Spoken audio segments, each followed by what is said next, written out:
Hello everyone, welcome to a second episode of Pentiment, the very stylish sort of narrative 2D animated 16th century murder mystery game, it looks like, here on the PC. And we're going to be jumping back in and hitting continue, which I think will pick us right back up. I have several leads to follow, but where should I start? Oh, perfect. This is exactly the summation that we wanted. I could talk to Lucky Steinauer. He's probably working in front of his house. The widow Kemperin lives south of here near Franz Bauer, and apparently Franz is not one that we've talked to before. Yep, that looks like a new person. Prior Ferenc is usually at the scriptorium, but I won't be able to talk to him until tomorrow. So wait for that to be corrected. There we go. Speaking of the scriptorium, I should really look at what Ferenc was writing in that book yesterday. Still, nothing would prevent me from talking to Mother Cecilia at the convent. But if I don't attend Brother Florian's examination of the body at the abbey, he'll have to do it without me. Yeah, this was something that came up at the end of the previous episode. I don't know how much good our Andreas would do at examining the body, and yet I don't want to leave it... I don't want to not follow up on that. Okay, are we going to get multiple little updates there? Okay, let's take a look to see here in our quest book. So, yeah, we've got a few different leads to follow up on.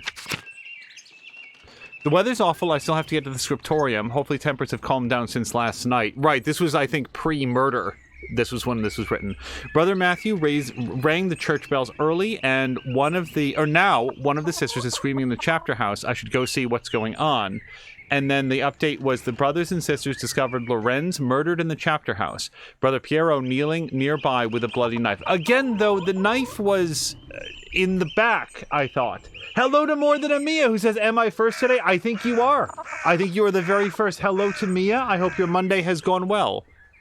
I can't make sense of it. Then again, okay, I didn't discover Piero with everybody else.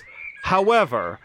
unless they discovered him kneeling nearby with a bloody knife in his hands, and then he plunged it into the man's back, I'm just saying that when I walked into the room, the knife was in the back. And hello to Maxine. I hope that your Monday has gone well. Brother Florian promised to let me covertly attend his examination of the body later today. Until then, he thinks I should sit down for a good meal, which we've done. I should go see if the Druckers have a place at their table for me. And... page.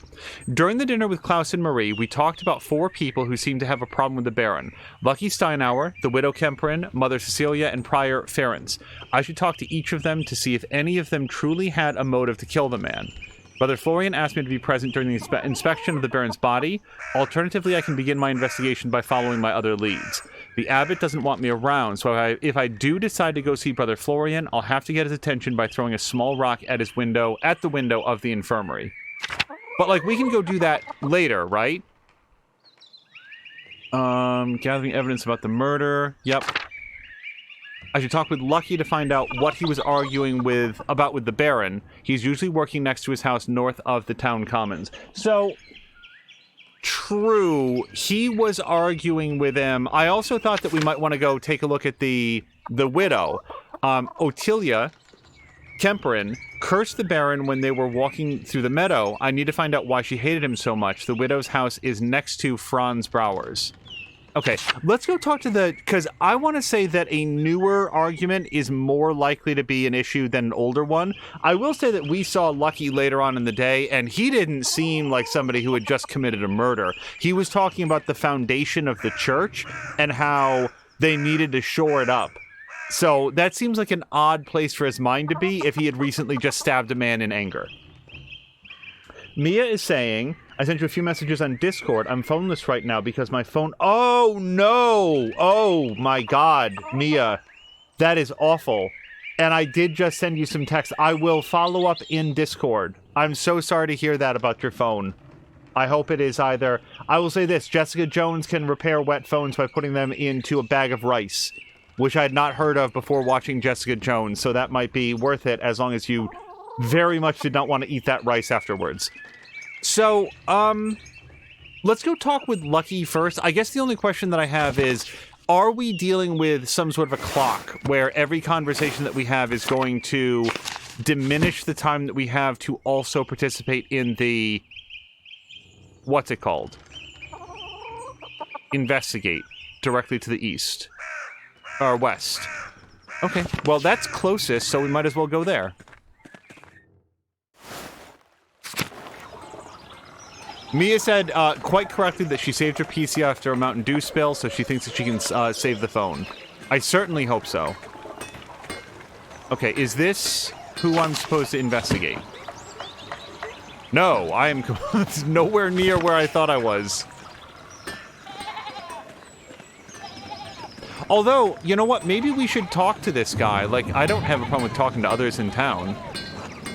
Hello, Andreas. Oh, he doesn't have anything to say right now. Hello to Dougler. Dougler, I hope that your Monday has gone well.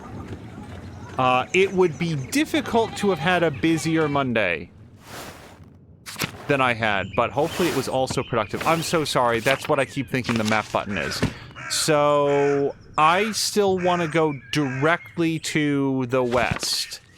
So maybe I'll go up to Central Town. Ah, here's Lucky. This is exactly who I wanted to talk to. And also to pet the cat. Schlau is a really good name for a cat, I think. And it is, in fact, chilling in a bag of rice right now, says Mia. Hello, Andreas. Something you need?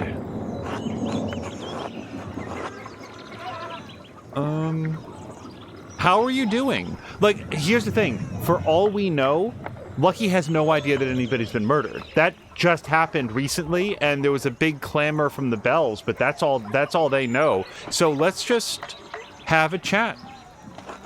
Andreas, I have things to do.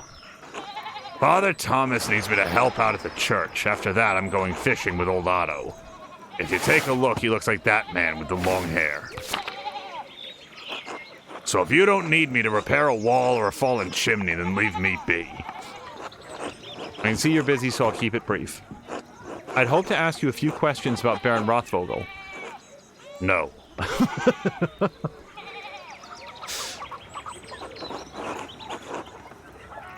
Why not? I don't want to. You're a grown man. That should be reason enough for you. I saw you shouting at the Baron when he arrived in Tassing. What was that about? Get it through your pebble-stuffed head. I'm not talking about Rothvogel. Let's use our order ability. A man is... so it's all, as far as I know, this is new information to him. I would have liked to have gotten a little bit more information, like, is he mysteriously talking about Rothvogel in the past tense, even though he wouldn't otherwise know that he's dead? Apparently we're not going to get that information from him, so a man is dead, Lucky, and another's life hangs in the balance. Christ compels us to speak honestly, neighbor to neighbor. God damn it. Andreas, I told you to leave me be. Christ has nothing to do with it. So, asking... Well, hold on. Let's have a thought. Lucky already told me he didn't want to talk about Lorenz. But it's clear they argued over something important, or Lucky wouldn't be so hostile. So, like, I don't know Lucky. I don't know if this is how he greets everybody that interrupts his day. I guess this is new information to me. That's not how he is. Lucky is known to be an honest man. Maybe I can push him just a little more.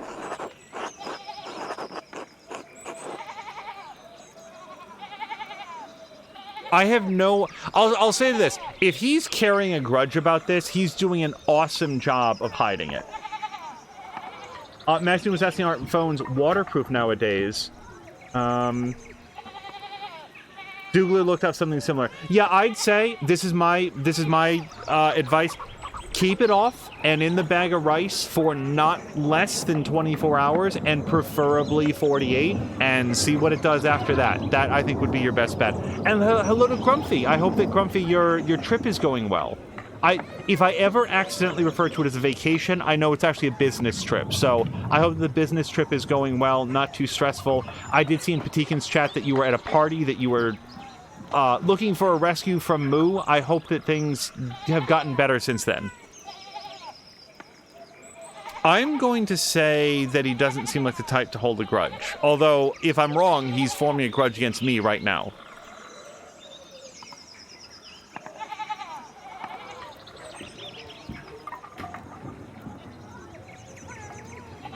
I feel like if I say this, I'm going to get punched in the head. I have literally no reason to make this accusation. I feel like this makes me seem irrational if I just come out and do that. Good day, Andreas. He was not being forthright with me, and he seems eager to get away. If I wait here, maybe he'll leave and I can observe his actions. But should I do it now? It will probably take a while. I'm gonna say I'm going to observe Lucky later.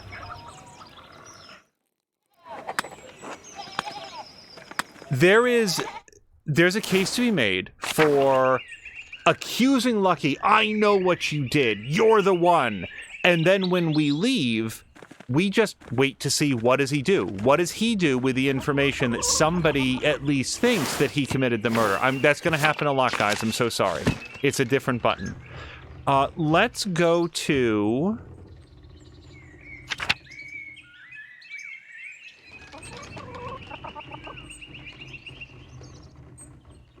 Franz, Bauer, and Widow Kemperin. So I want to go over the seam to the east.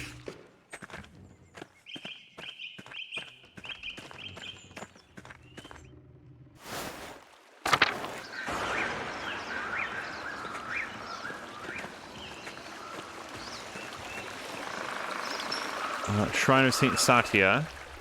And we're going to go to the waterfall. I don't know. This is all new territory for me. Rotten and full of bugs. No wonder Otto hasn't split it up. Otto. There's Otto. I don't feel like I've talked with Otto yet. So there's a little upways here. Hold on, can I go up there? Nope. The waterfall must flow down from the snowmelt in the mountains above the abbey. Okay, I'm getting the feeling that maybe I'm not... So I went way the hell past it.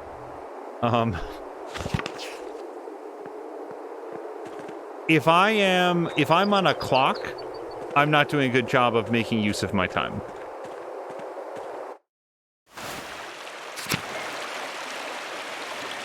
Grumpy is saying that it hasn't been going particularly well, or was asked if he likes tennis, because apparently trying to decide if I want to sit in traffic for 1 hour to go to the tennis open, but he's not a particular fan of tennis. Smokey's home. I do not know who Smokey is. So I'm way the hell north of where I want to be. Oh my goodness, Hickey, thank you so much for the resubscription. So, I went down to the forest, and that wasn't the right way. So I guess what I have to do is... Here's what we'll do. We're going to go down to Farms East.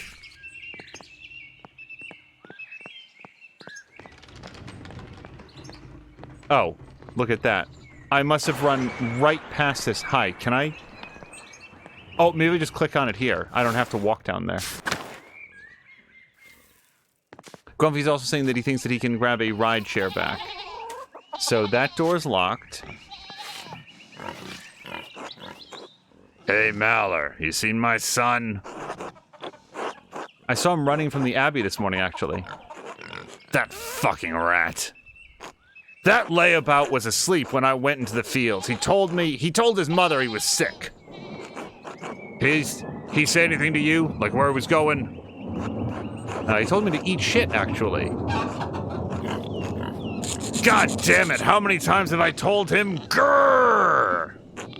Must be his mother's influence. He sure as shit didn't learn that behavior from me. If you see him again, will you tell Kat? Look, she looks like that.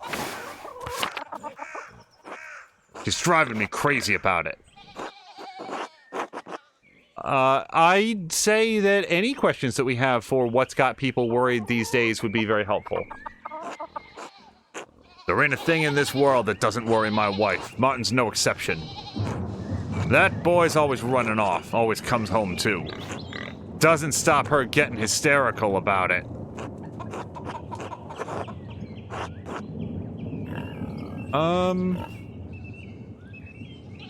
I feel like continuing to argue with this guy over whether or not his wife should or should not be concerned about her son doesn't...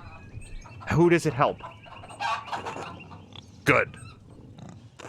Until later, Mahler. Until then. Okay, where am I on the path to Widow Franz? I'm kind of close, I think. That's probably her house down there.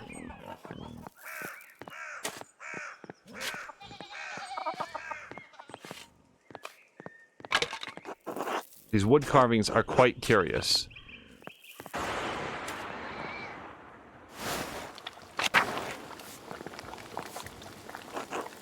Well, if it isn't the rotten Abrons?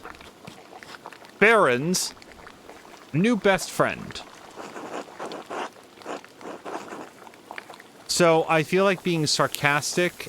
Well, then again, both of these are sarcastic. So I'm gonna go with afternoon. I'm glad to find you in such a good mood. Puh, city boy, you think you're so clever. What do you want? You must be bothering me for something.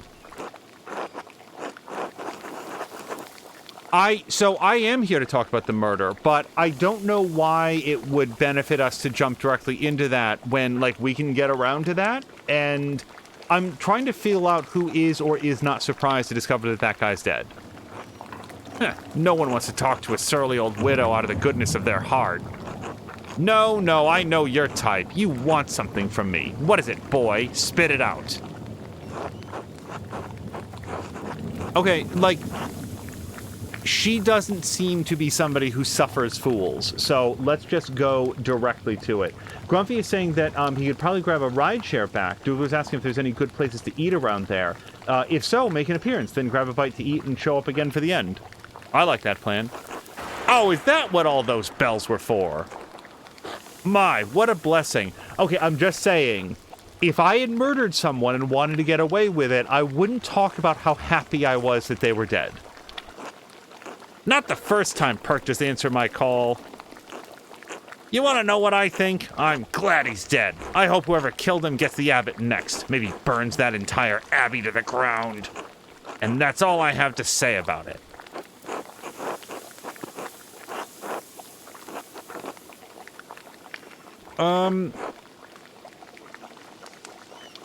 Let's go here. Like, no matter how she feels about the, what was it, the Baron? Am I getting everybody's title done down correctly? Whatever he did, like, Brother Piero doesn't deserve this. You think I care about what happens to some old monk? Pah, idiot. Kill them all, see if I care. Every agent of the church should die. Okay, I don't care about the Inquisitors. Where is this anger coming from? Is it something that I can help with? No! Well, maybe. Don't suppose those skinny arms of yours can hold more than a paintbrush. I'm not so strong as Otto, but I can lift things and reach high places if that's what you need. Not often someone offers to help out old Ottilia. Fine, you do some things for me, and maybe it'll jog my memory. But it's gonna take a while. Lots of things been building up. Things I'm too old to do. You got some place to be?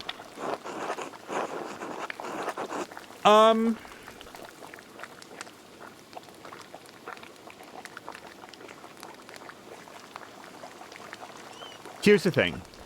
Unlike Lucky, where it felt like it was a real moonshot if following him was going to turn up anything other than man goes to repair chimney, Ottilia has something. She knows something about the Baron and his past dealings around here. And even if she's not the one that murdered him, and I really don't think that she is, the information that she provides could be very valuable. I'm gonna wager that I have time to do one thing before that body examination, the autopsy begins. And if I'm wrong, I don't think that Andreas is gonna have that much to contribute anyway. So let's see what we can extract from her by talking and making friends. Follow me then. These handsome young men think they're all so smart and clever, like I can't see right through them. Been needing to collect some firewood, but I haven't been able to muster the energy. Do you often have a difficult time gathering wood? I'm an old woman. Everything's difficult, and no one's around to help me, not since my husband died. Now stop yammering and get to work. This light won't last forever. Stick.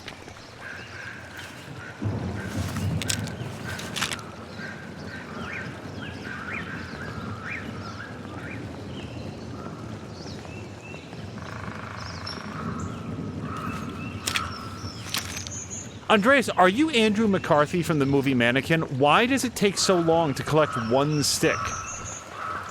Look at this. Somebody time this. This is like 8 seconds to put one stick into his quiver, or whatever we want to call that. Oh my god. Really considerate, though. Have you put the sticks in order of length?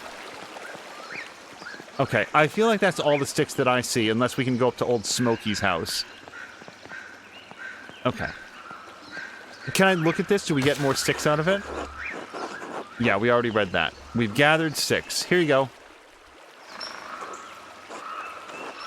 There are the trees Otto's been felling for the abbot.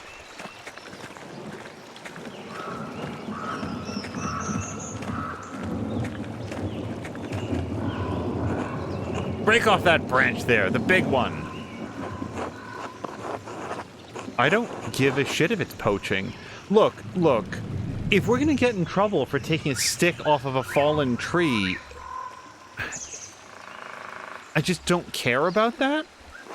I know Attilia feels she's been wronged by the abbey, but the wood does still belong to the abbot.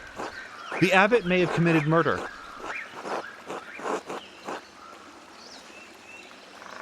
I'm not going to be concerned about the masterpiece right now. The investigation into Lorenz's murder could be in jeopardy.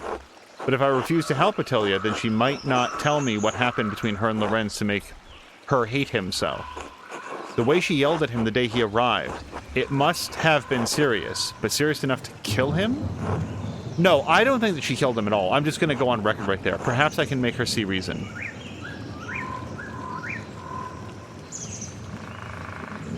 I'm sorry, I'm gonna break off the branch. I don't care that it's the abbot's branch. Yeah, good. I like an obedient boy. Obedient boy! Oh, there we go.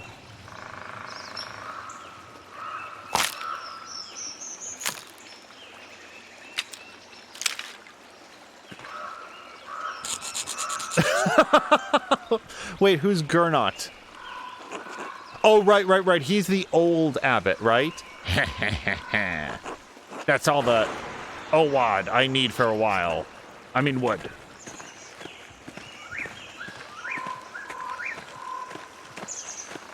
Yeah, this is enough to stoke a fire for like 10 minutes.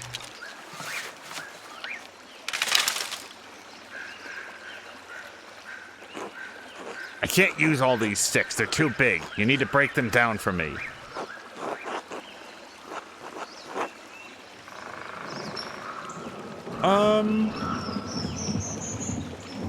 Is this insulting to say that she's got, like, exacting standards? I don't want to antagonize her, but I do want to express an interest in her. What was that? Sure, break the sticks. Got it. Okay, so that probably didn't do well. I need the right side at a certain length, so break them and forget the leftover scrap. I'm not calling her woman. Where should I break them? How long do you need them to be, female? No, where do I break them? I'll know it when I see it. Now get snapping, boy.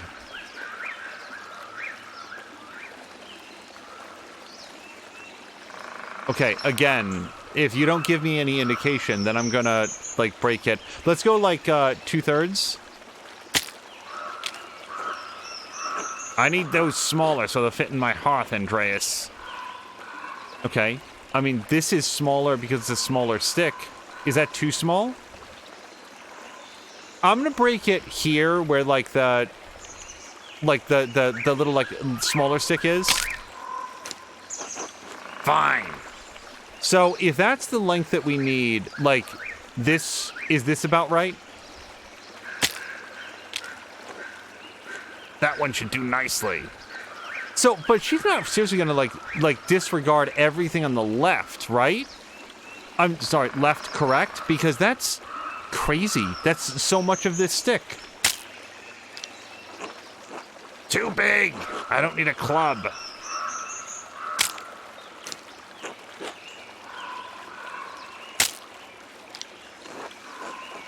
Do nicely. Okay, I feel like we've got a good sense of how big she wants the sticks.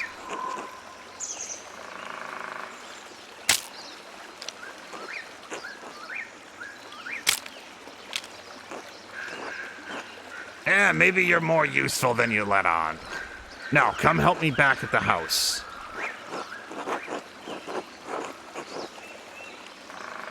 I'm gonna say that she does not like backtalk or whatever, so why don't we just say, yes, let's go.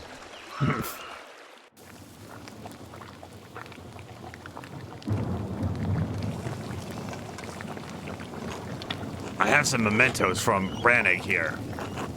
They've gone crooked and I can't reach. Could you hang them for me, Andreas? Easy enough. And please, be careful with my pictures. Some are very fragile. I would hate to lose them to your carelessness.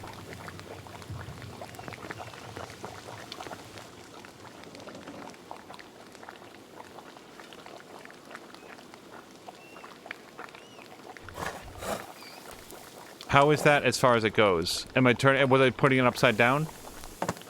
Okay. And now, so this one's completely upside down. So let's go like that.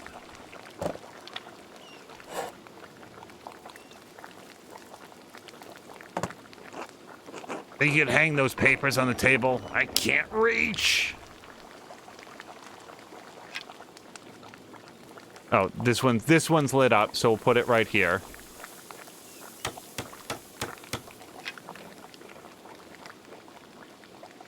Oof. It's very sensitive. There we go. There you go. That looks all right. Thank you for hanging those. Just one thing. Remove the cross! Doesn't bother me none. Don't you gainsay me, boy.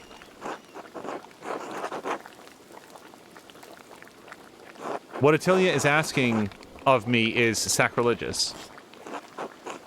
She could be forced to face a church inquisitor if somebody found out. I might as well, simply for aiding her. Or it's an old, worn cross, and it graced the home she shared with her husband. If I destroy it, she might regret it later. What difference does that make to me? Like getting in trouble with, like, the local authorities, I can understand that. For all I know, they kick in the door to make sure that all of your crucifixes are... And I know that's a cross, but, like, all of your crucifixes and rosaries and everything are in due order. But, like...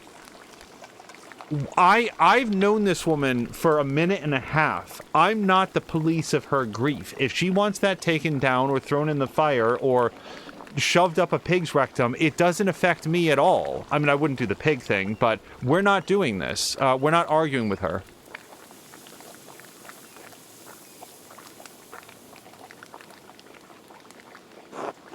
But these are just internal thoughts, though.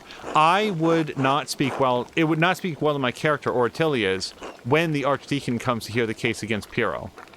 I won't be able to help Piero if my reputation is poor. But if I anger her, I might miss out on information about Lorenz's death. Perhaps I could convince her to put it someplace out of sight so it won't torment her. That might be enough.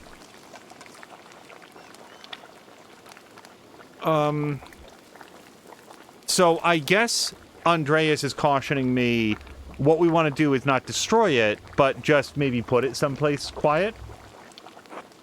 Destroy it, of course. The church never did anything for me and took nearly all I had. Why should I be made to venerate it? What did the church take from you? What does it matter to you? Just take the thing down like I asked. Perhaps I could just move the cross to where you can't see it. I understand that you're angry and hurting now, but you might regret destroying it later. Okay, cool. We have a double plus or triple plus up for order background.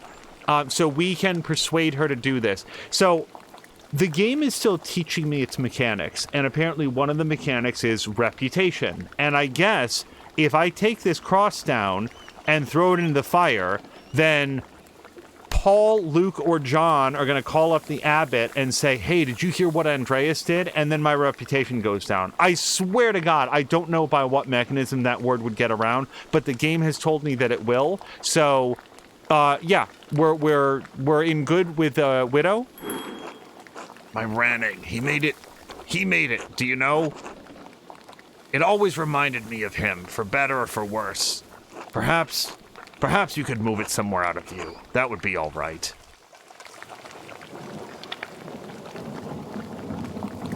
I'm assuming she didn't mean for me to hang this note. Remember your husband, the pain he carried like Job, the red bird flies. Martin's chapter. Where did this note come from, Otelia? No idea. I found it on the table last night. Maybe some scrap from a book Rannig liked. I can barely read it. The writing's too fancy. Keep it if you want. It means nothing to me.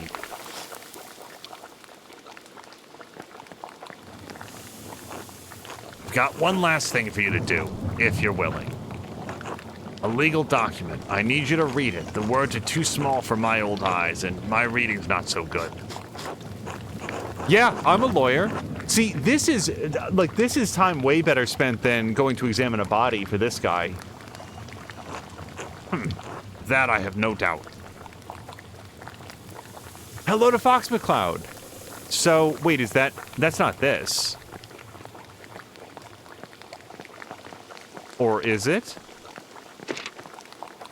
Oh, it was. Let me see here. Standard introduction. This document shows, etc., etc. Here we are, the meat of the document. Yes. It says, due to the recent death of Rannig Kemper, his lack of heirs to inherit, your inability to pay fees on the land, your property is forfeit to the church. So, let's continue being a lawyer. That said, this is all very suspect. I did not complete my law degree, but I suspect it smells something rotten in this letter. There are questionable assertions in here. Do you have any documentation on Rannig's lease agreement with the abbey? No, I've never seen anything like that. I didn't think the lease was with Rannig. My family's lived here for over 100 years. If that's true, it's quite likely the lease is with one of your father's ancestors, not Rannig. If that lease allows for partition of the land, you would have the ability to allow others to farm here in exchange for payments to you. Johann and Franz Bauer never would. They want this land for themselves.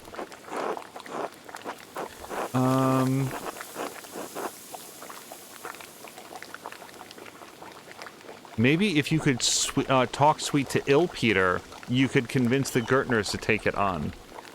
I like the second option better, because isn't Ill Peter, like, super sick?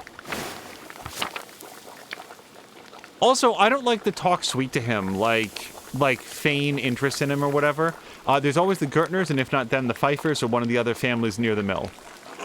That could work. I've never had any problems with the Gertners. In any case, it's clear that the Abbey is not being truthful about the existing lease on this property. It seems they use Rannig's death as an opportunity to try to change the existing lease to something more profitable. Yes, Rannig's death. This is all the fault of that monster, Lorenz Rothvogel. If he were alive, I'd kill him myself. May he boil in hell for all eternity. I think it's time you tell me what happened with the Baron. Rannig, my husband, he caught that Rothvogel devil riding through our property and told him, rightly, to leave. The Baron beat my Rannig for it. Beat him so savagely that he took a cane to walk. Even his breathing pained him. Never could breathe deep so long as he lived, which wasn't long at all. Okay, so I didn't know Lorenz that well. I knew him for like 1 day. So let's express, I hope this is like sympathy and so forth. Hello to Borlak! Borlak, I hope that both you, Lady B, and Little B all had a really good Monday. Also, was your time change? Did your time change also just occur? Or maybe you're lucky enough to not do a time change? I hope things are going well regardless. That Baron was the worst kind of man. Careless and cruel. He knew he could beat my Rannig and suffer no consequences, so he did. We were not even so low as animals to him. We were furniture! And I knew after Rannig died that the church would try to take what little I had left. This document only confirms it. All because of Lorenz Rothvogel.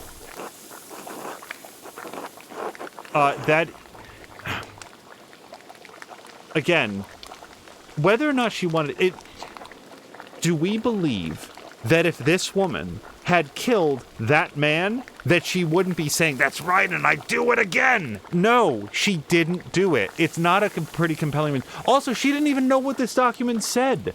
Like, this top option doesn't make any sense to me. Since Rannig left, I'm waiting to die. Sorry, that was... I read it before I, processed it, so it took me a second.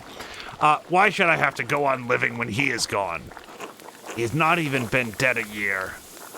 I hoped I would follow him before the church came for what was left of our life. Inheritance laws are cruel to the widowed and the childless. Just as the church likes it. It doesn't matter, boy. The laws will never change and nobody cares. Okay, I guess I'm compelled to say something very stupid. That's a pretty compelling reason for you to have killed them. You said yourself that you'd do it if you could. Who's to say you haven't already? Me, okay? I'm saying that. Finally, some honesty from you. This was the real purpose of your visit all along. I'm an old woman, Andreas. Even walking from my bed to the door pains me. How could I kill a man in his prime? Not that it matters. I'm sure I'll take the blame for it all anyway. Just like I'm blamed for every runny nose and thrown horseshoe around here. The people in town can't wait for me to die, and the Abbey vultures hate me for my contempt of them.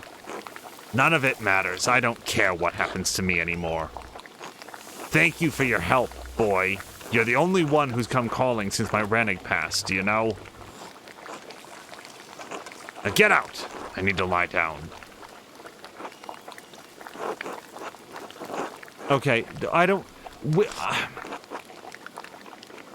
know that we learned anything at all about the murder, but we did learn that, at least according to this lady, Baron Rothvogel was a violent lout who might have given other people in town a reason to hate him as well.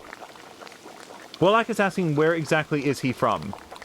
Which one? So the lady on the right is from here, which is, 16th century Germany? And I can't do a German accent and would hesitate even if I could, because I wouldn't want it to be like...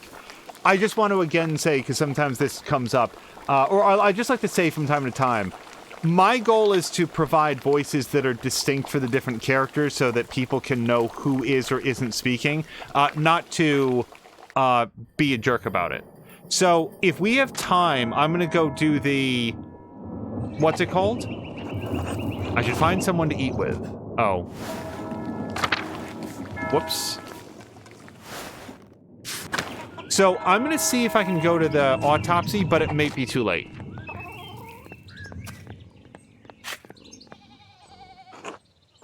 Mahler, you should come to supper at my table.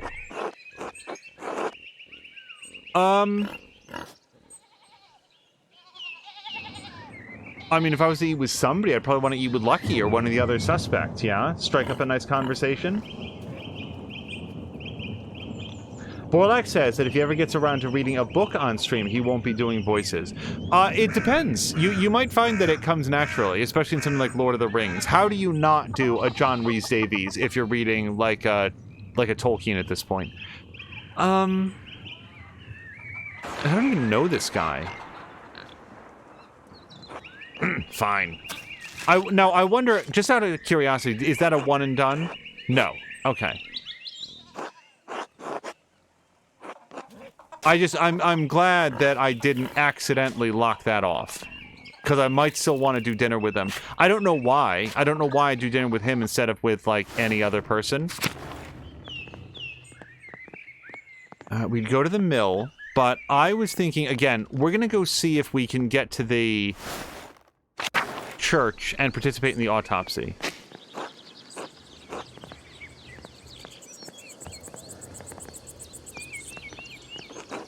Hello, Master Mauler. I don't have anything to say to you right now.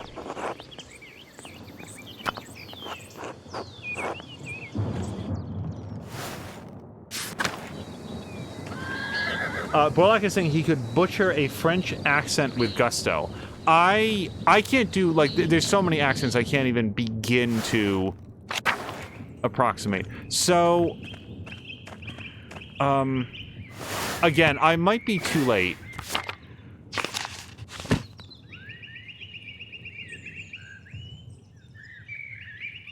Oh, it looks like we can go to whatever that is down there. Left page, bottom center. Whatever that is, that looks like I might be able to have food there. But, yeah, I think I might have missed out on the autopsy. And if so, then that's fine. You know, like I said...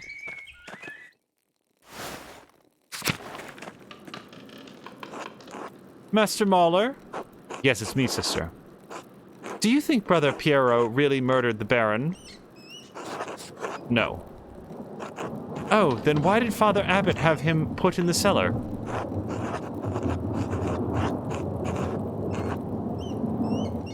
Although I think that this is probably true, I think it's best to not speculate and, like, be, like, saying things about the Father Abbot that might get back to him. Do you think the devil could appear here at Kirsau?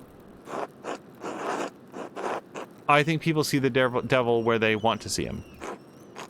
I didn't see the devil, but I think I smelled his odor.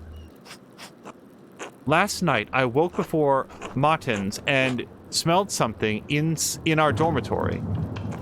It was strange, moss and sulfur mixed with frankincense and roses. It moved through the room. I wanted to scream, but I was too frightened, and then it was gone.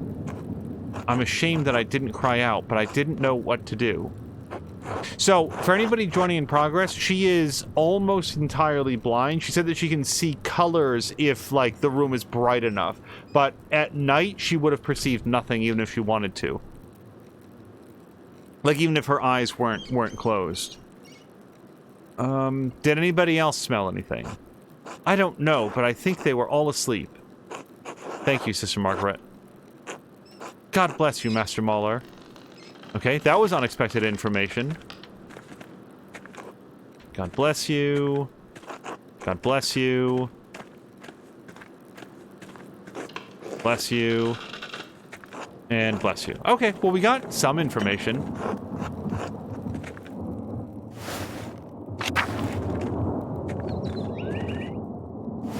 I doubt very much that Cecilia is going to be around, but she was another person that we could have talked to if we chose to. Also, yes, we will pet Mousefunger.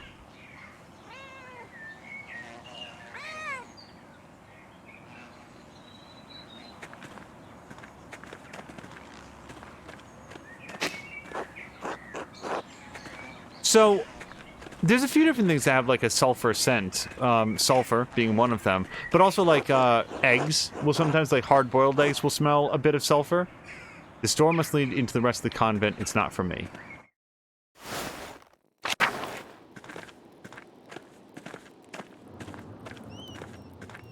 Alright. I'm strongly getting the sense that I need to go have a food instead of getting to interact with anybody.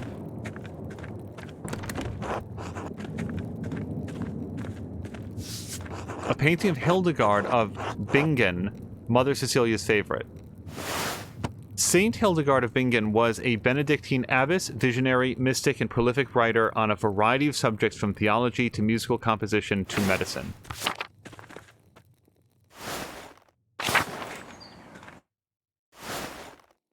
Yeah, Borlak, I hope that your weekend went well as too. I wish you a happy Monday, but hopefully the weekend on the whole was pretty good.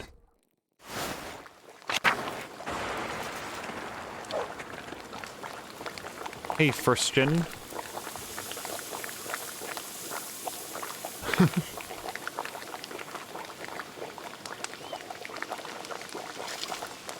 I like the petting animations. Okay, we can't talk to her.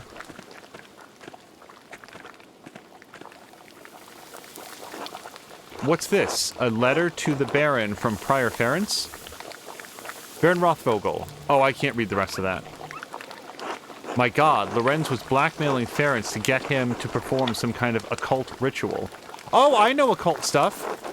It's one thing to read books on magic, but few are foolish enough to attempt to actually practice what's written in them. Some of the substances used in these rituals are dangerous, even lethal, and God forbid someone in the Inquisition finds out about it. So, I'm gonna go on record as saying that modern day blackmail is way more of an immediate cause, immediate motive, that's what I was saying, than that lady's husband got beaten to death like a year ago. Or, I don't know when he was beaten, but he died a year ago.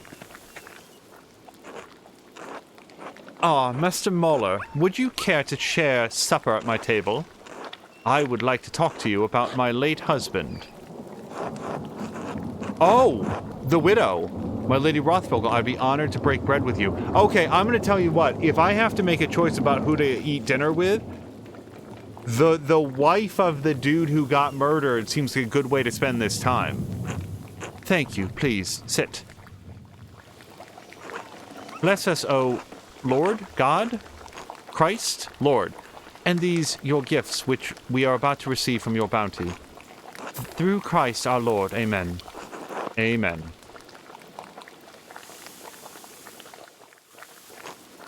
I find myself rather out of place here, without the comfort of the Baron. Thank you for agreeing to share a meal with me, Master Moller. Of course, the honor is mine. You are welcome to any comfort you may find in me. Well, hold on, wait, oh no, this is a hedonism thing. I don't know that I want to say that. That seems super gross.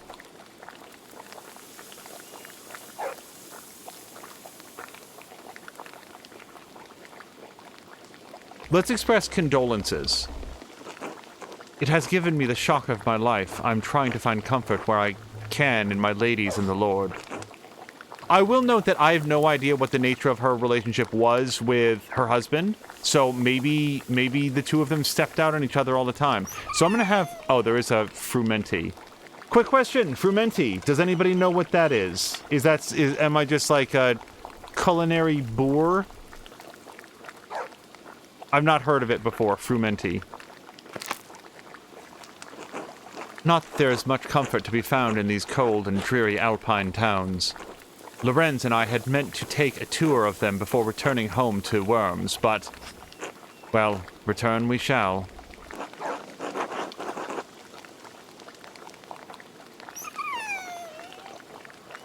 I just feel like it's a normal human thing. Like, we could just be quiet, but I'm sorry for your loss. This sorrow is just the first of many, I'm afraid. Are you married yourself, Master Moller?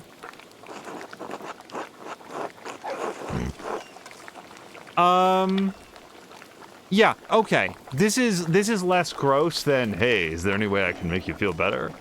Not yet. There's so much more of the world I've yet to see, if you take my meaning. Perhaps it's no surprise you and Lorenz became fast friends. I imagine he saw something of himself in you. Oh, my. He even gave you one of his pins. He must have been quite fond of you. Yes, we're wearing a pin that we got from Lorenz in last episode, and I immediately put it on.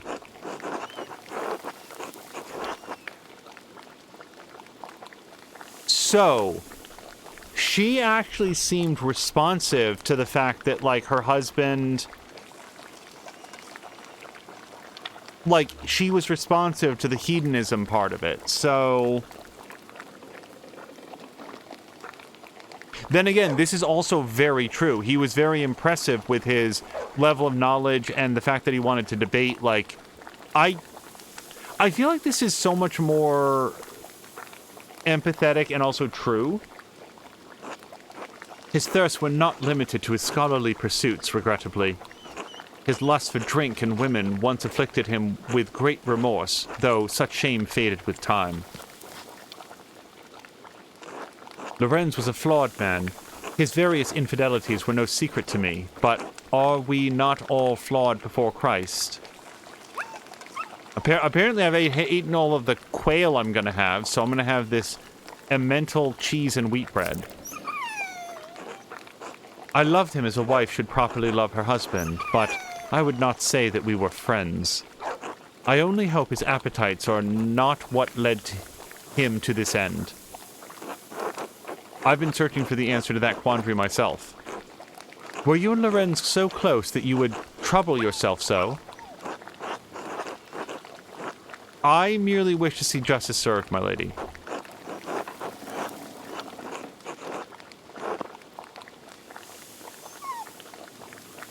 I don't know why we wouldn't be forthcoming here. Like, to just say, I can say no more than that.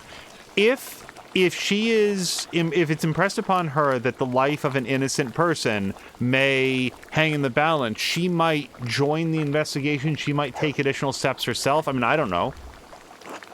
If not him, then who?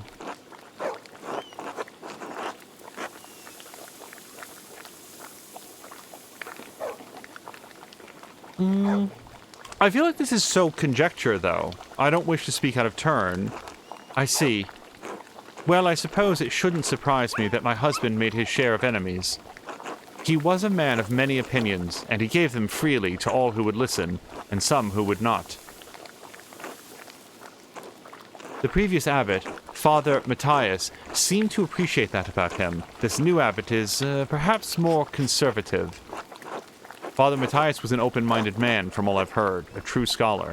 Father Gernot doesn't share Matthias's passion for the written word. So Gernot's the new guy? Yet endures the expense of it. To be put in such a position would make any man unhappy, I understand.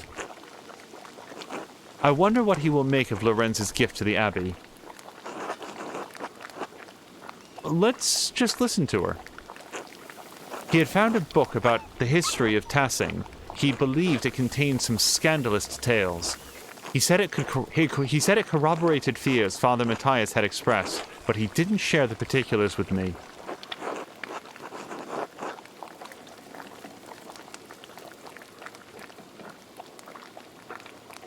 I'm going to ask about Matthias. I feel like if she knew... I mean, she literally just said that she didn't have the particulars, so anything else would be, again, just kind of her guessing. I never met Father Matthias, but my husband held him in high esteem. Lorenz said he was a man of great virtue and high learning. I'm sorry, I can't be of more help. I have some education, but I lacked my husband's thirst for knowledge. If you find the book, hopefully its significance will be apparent. Nod solemnly. Do you plan to stay in Tassing long? Only so long as it takes the Archdeacon to investigate my husband's murder. Though the circumstances of my time here are dire, I'm in no hurry to return. Let's wait. If you are a disarming man, Master Mahler, and much too easy to talk to. Okay, we've got the one option. Hedonism. You're not the first to tell me so. Wink. Haha, that does not surprise me. To be frank, I do not know what will become of me when I return to Worms. My title and residence may be in jeopardy. Lorenz and I have a son, but he is young yet. I don't know many of the legalities, only that my position is at some risk. Well, I'm a lawyer. Would you like me to elucidate them for you? I studied imperial law at Erfurt. Ah, thank you, but no. I fear it will only heighten my unease. I didn't get to eat the whatever it was called. I'm sorry to cut our conversation short, but I fear I must rest. Thank you for having me at your table. Be well, Master Mauler. And whatever anyone says of my husband, I'm sure he appreciated your friendship.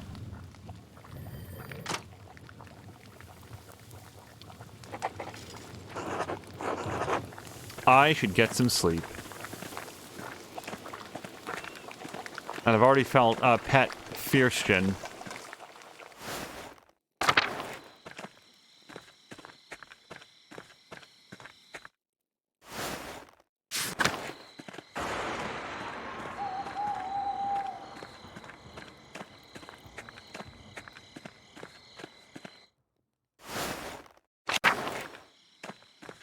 I wonder if it'll rain more and add to the flood.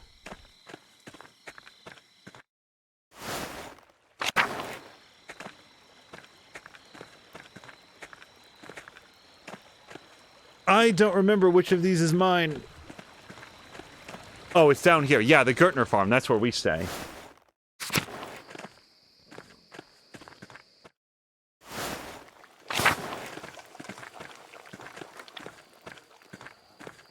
Everybody's asleep.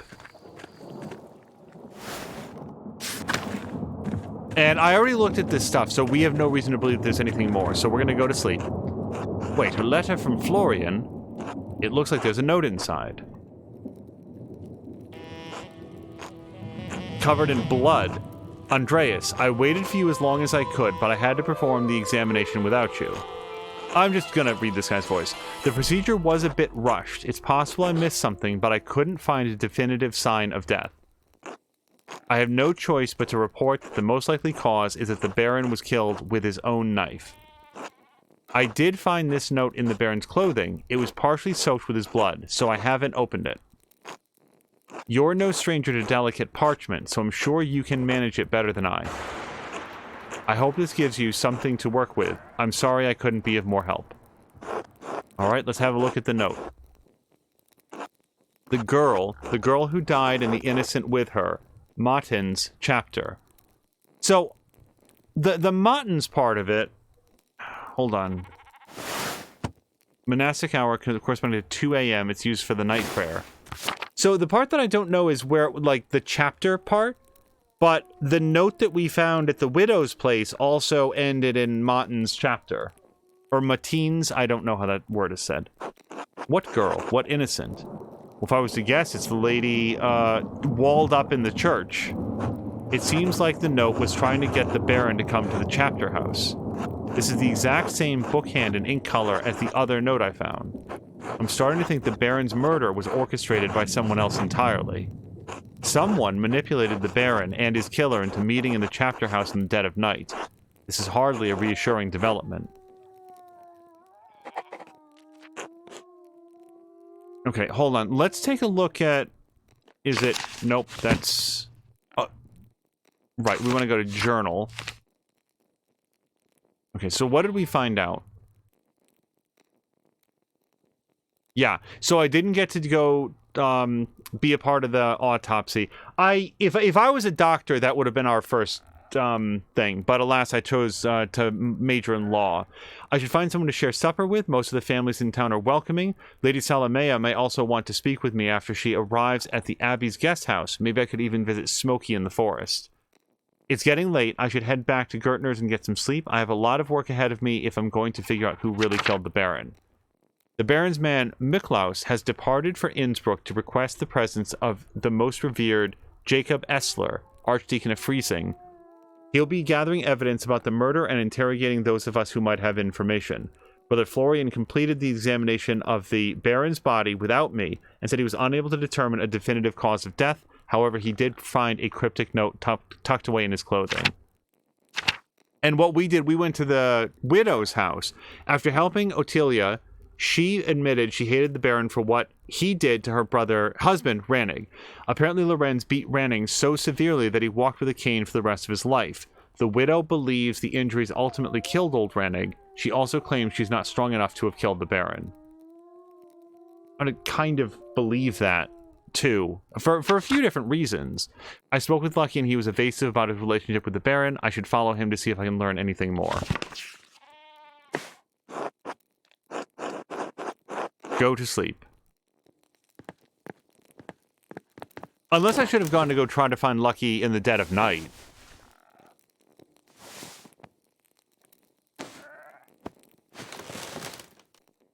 But my guy's a hedonist. Like, screw all of this, you know, investigating. I'm gonna get my 8 hours.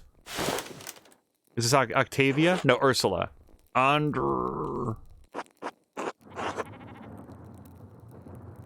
Good morning. Oh, it's not morning. It's the middle of the night, Ursula. What are you doing up here? Stop. I see. Would you like me to tell you a story? Would it help you sleep?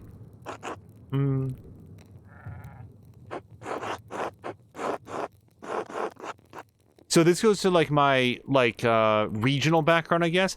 Have you heard... Hold on.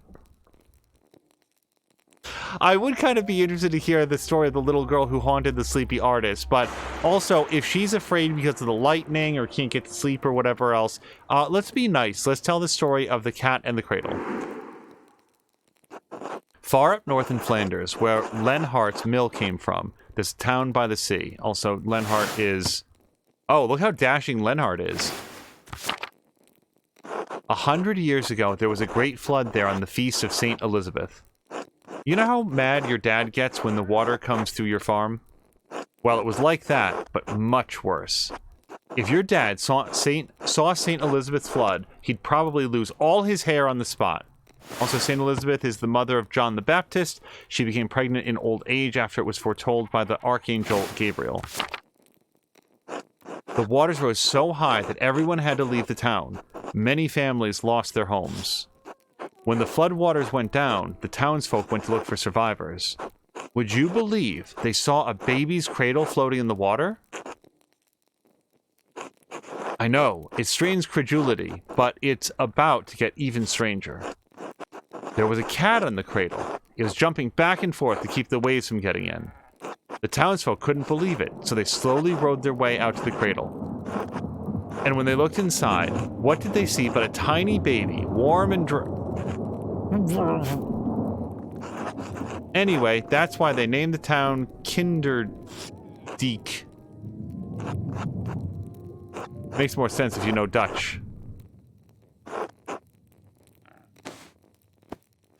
Now I want to meet somebody who knows Dutch so they can tell me what Kinderdiek would be.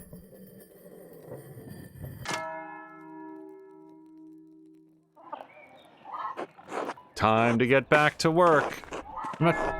Okay, I was acknowledging the dialogue, not trying to go back to sleep.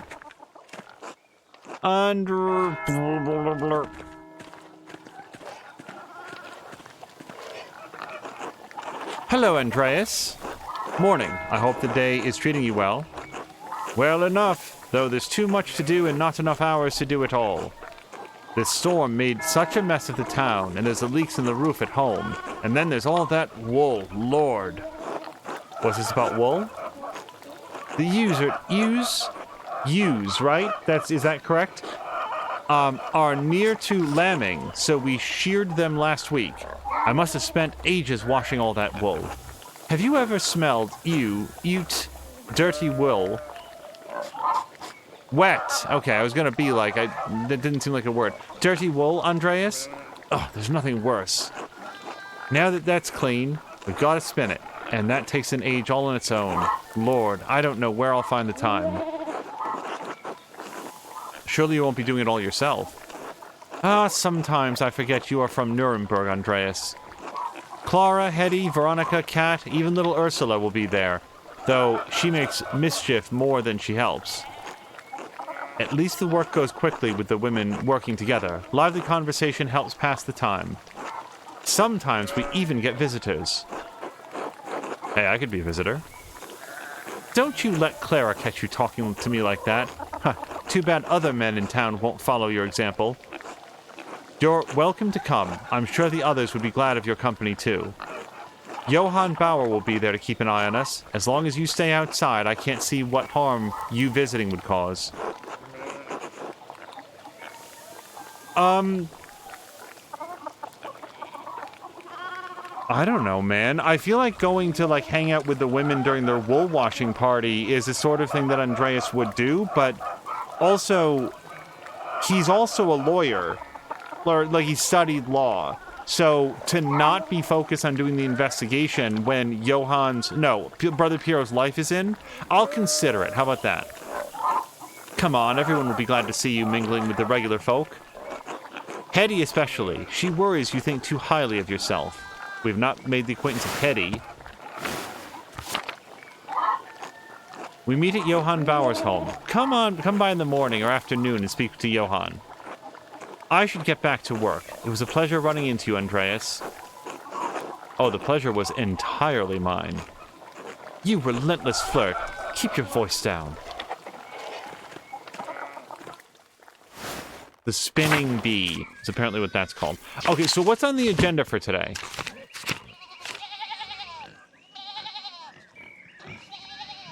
Some of the peasant women had invited me to spin wool with them and share in a little gossip about the town. I could learn something about who would have wanted to kill Lorenz. The women meet at Johann Bauer's house just off the commons. I should let Johann know I want to attend. Maybe we will go do that. Because, like, Mother Cecilia reacting poorly to the Baron's appearance, that could be for 1,000 different reasons that wouldn't have anything to do with this. Prior Ferenc has been acting strangely since the Baron arrived. I should talk to him to find out if there was something going on between them. He's usually in the scriptorium, the abbot's house, or the prior's house. I never did get a look at what Ferenc was writing in that book in the scriptorium. Given the Baron's murder and Ferenc's odd behavior, it may be significant. I found a letter in the Baron's belongings. It was from Prior Ferenc. In it, Ferenc said he would not perform a ritual for the Baron, even if the Baron threatened to turn him in to the Inquisitors in Innsbruck. Okay. Well, I do want to know what was in that book. So, I don't think that I can, like, mark this as my active quest, but if we can find a way to get into the scriptorium, that seems worthwhile.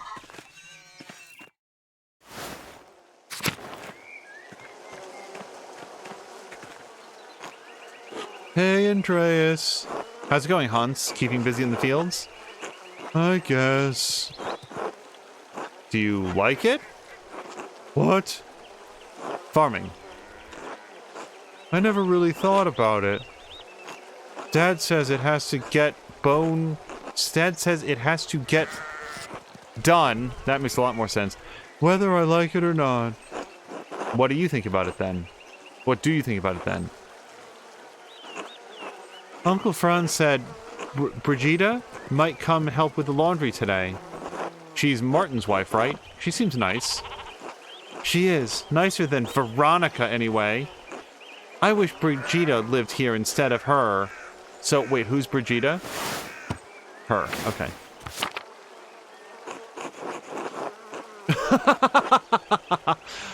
Just say nothing. Let's just stay out of this. Until later, Hans. Bye. Oh, this is Johann. I can talk to him about going to the spinning bee. Andreas, was just wondering when you'd turn up. The gaggle said you'd come to watch them spin. Between you and me, Hetty's not about to let you go once she's got you in her claws. So I hope you've got a few hours to hunker down and get comfortable. I mean, I did want to do this. Sure, I'll spare a few hours. Hetty'll be happy to hear it. She's got a fondness for you. Heaven knows why.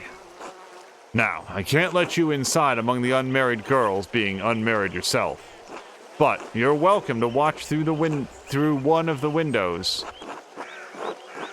Very sensible. Wouldn't want me stealing all their hearts, after all. You joke, but I expect you to behave yourself. So I'll just lurk, I guess. Peer in the window. That idiot never did see trouble. He didn't want to jump in feet first. You don't think he's gone to Innsbruck? Keep listening. Lord no? God no? Lord no. Innsbruck's gotta be small time to little shit now. Do you think he has something more exciting in mind?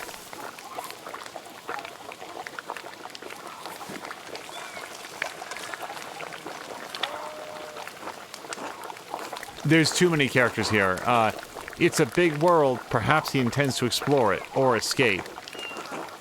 That nobleman was just murdered up at the abbey.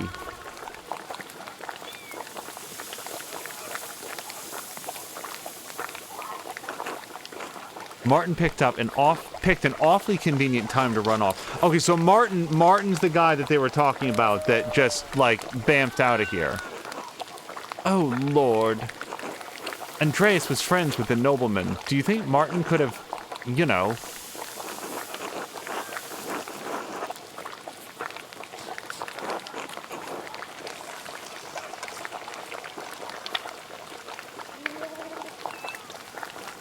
we're here to collect information, so what motivation could Martin have possibly had? It's not our place to say. Martin had a nasty little habit. He's gotten better. Once a thief, always a thief, I say. I saw Martin... Well, then again, aren't we just adding... This doesn't seem like useful information to share. Our goal here is to collect information, not spread rumors. So I don't think it's appropriate to say. This is a matter best left to the proper authorities. Certainly not a spinning bee. Imagine being tried by a gaggle of peasant women. That's unkind, Johann. It's the truth, isn't it? It doesn't matter if it hurts your feelings. F your feelings, says me, Johann. Now allow me to get my fedora.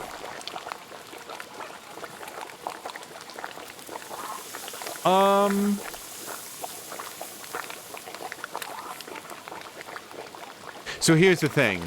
If I say she's right, Johann, I feel like that'll be more supportive of the 5 women in the room than the one guy, right? So if I want to get in good and make them feel like they can trust Andreas with like information and they want to help him out, I feel like standing up for them is going to be better. Remind me, Andreas, whose home are we in? What do you mean we? I'm not in anybody's home, sir. Oh, lay off him, Johann. Jesus. Andreas, if you're just going to stand around, how about I put you to work? If you're gonna gossip with the girls, you might as well spin with them too. Here. Take whatever this is. How does this work? Oh god, it's so bright. Draft wool from the... Oh, no, this is heady. Draft wool from the distaff and twist it tight, then spin the tight yarn onto the spindle. Once there's enough yarn on the spindle, collect it at the bottom and begin again. Draft, twist, spin, collect, repeat. You'll figure it out. Draft. Spin. Nope. Okay, I don't know how much to draft then.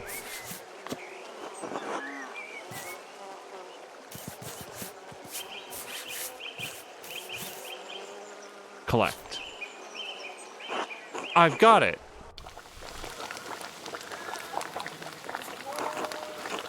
Do you know I took Ursula to play with Gret's daughter the other day? And there was a strange man in the bakery. Was he polite to you? I can't believe Ulrich would stand for anything less. He was very reserved, dark-skinned, quite tall, and wearing a tunic. I think we know him. I don't remember his name, but we met him in the Abbey. It could be somebody else, but I feel like this is just the dude that we met in episode 1. He liked the rye bread, I remember. Who is this man? Why am I only just now hearing about this? I believe he's staying at the Abbey. That must be Brother Sabbat. Yeah, that's him. Brigitta and I saw him walking up there after visiting the shops. So, like, that's Sabbat. Like, we met him before. He seemed lost. Where's he from? Does he speak German? Lord Christ, I hate being the last to know. Draft, spin, spin, spin. Draft, spin, spin, spin. Collect.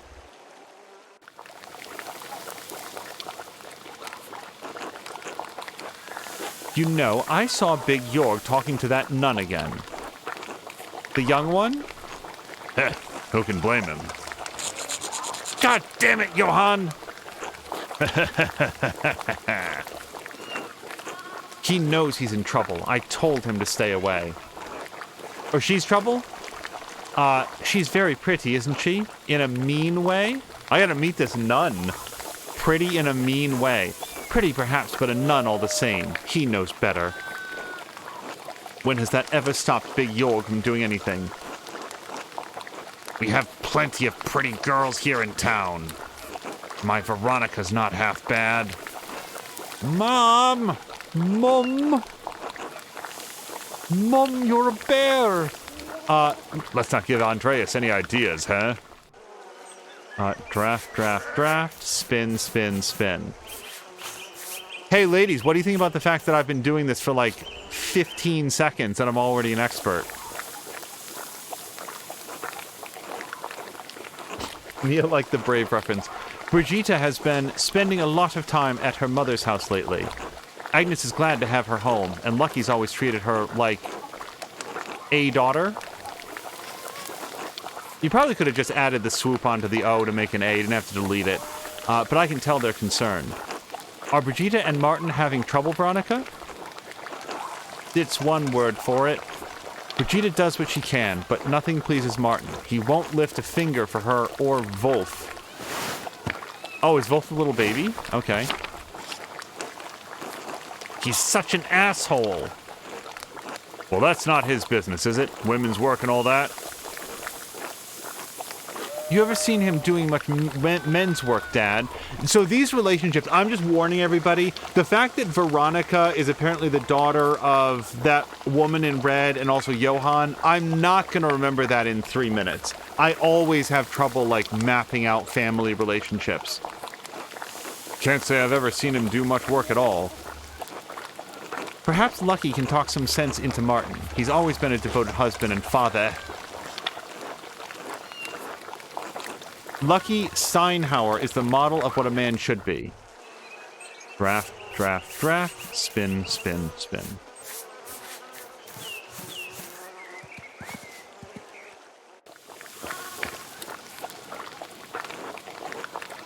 Is everyone behaving themselves in here? Oh, it's you. Afternoon, Otto. Come to see anyone special? Hello. Oh, that's Eva. Hello, Otto. It's good to see you. I heard laughing from the road and knew you all had to be up to no good in here.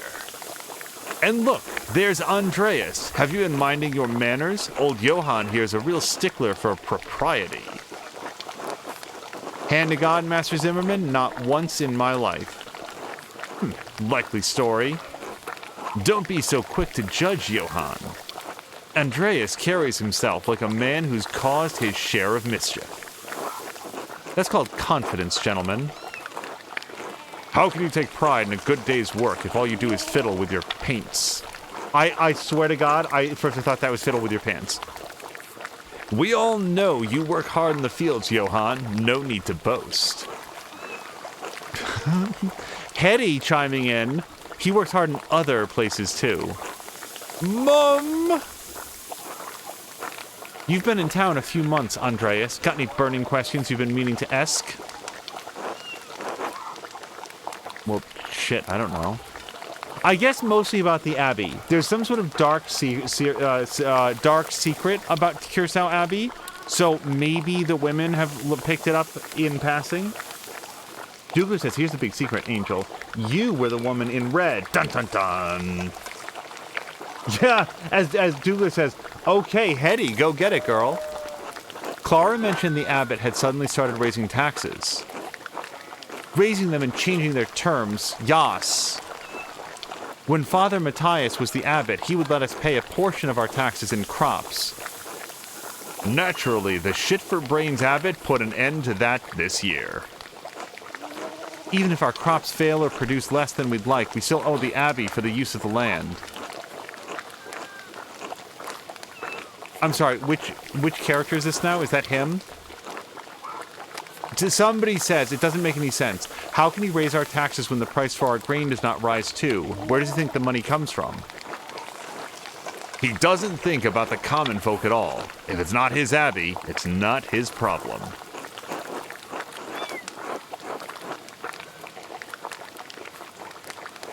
But it isn't his problem. He's the abbot, not the mayor. I feel like that's in defense of the abbot, and I don't want to rise to his defense right now. What about the miller? Doesn't he have some part to play in that? Lenhart drives a hard bargain. He won't give us a better deal just because the abbot raises our taxes. What we need is access to more land. Trying to bargain with Lenhart won't get us that. Lenhart's not a kind man, and he does not negotiate. He might if you carry a lot of debt, but his bargains are cruel. We pay him even before the abbot though, there we go, though, I'm not sure why. Good. I have nothing Christian to say about Lenhart Miller, so I will say nothing at all. I can't, do, what are we up to now? 7, 8 voices? I just can't. Except that I hope he falls into a fast-moving river during a flood and dashes his brains on the rocks. Jesus Christ, Hetty. Can we talk about something else? Come on, Andreas. Surely you've got better questions than that. Okay, so let's just recap super quick. Everybody's taxes are going up. I would love to run back the dialogue because I'm trying to think. Did they say they pay the miller first or the abbot first? Because I feel like it's the abbot that's raising the taxes, so all the money goes to him, even though the value that they get back for their grain when they sell it to the miller isn't also going up. If I understood all of that. So, by what right is the abbot raising the taxes? Where does he think the money comes from? And is the miller somehow in cahoots? Although that second part I'm less confident on. About tassing.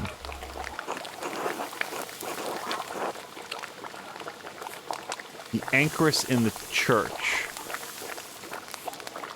Oh, right. That's the word that they use for the lady that's walled in.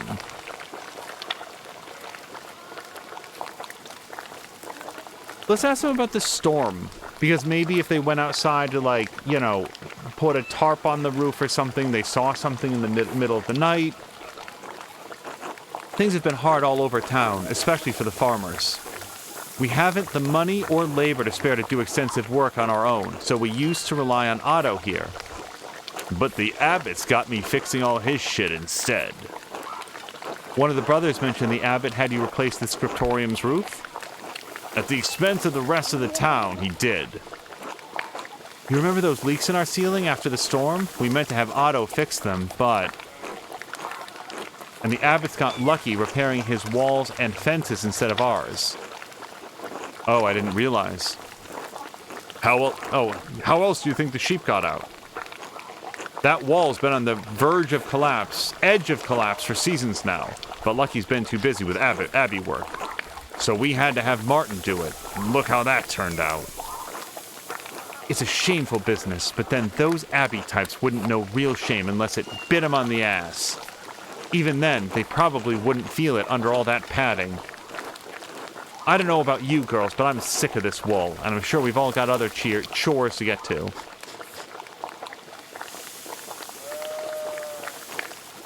I'm glad to have that over with. Now I don't have to think about wool for a whole year. Oh, I was having such a nice time. I certainly learned a lot. Care for an escort home, Eva? I'd like that, yes. I expect everyone will be on their best behavior going home. They always are. Johann, please. Andreas, will I see you home for supper? I'm not sure what my plans are yet for the evening. This was very illuminating. Thank you all for letting me join you. Thanks for coming by, Andreas. Come back anytime. Unless you come on abbey business. Don't threaten him with a good time, Johann.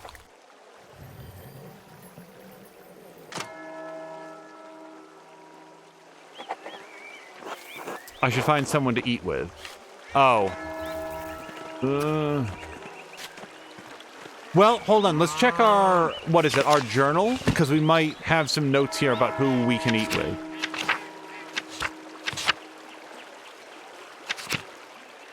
I wanted to look into the occult hands. I feel like the occult hands would have really played into our, like, background specialty, and maybe we can do that tomorrow? I don't know.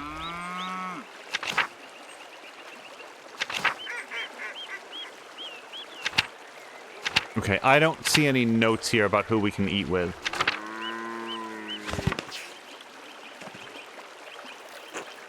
Hey, Andreas, do you have dinner plans? You should join us for a meal. Maybe another time, Hetty. If you say so.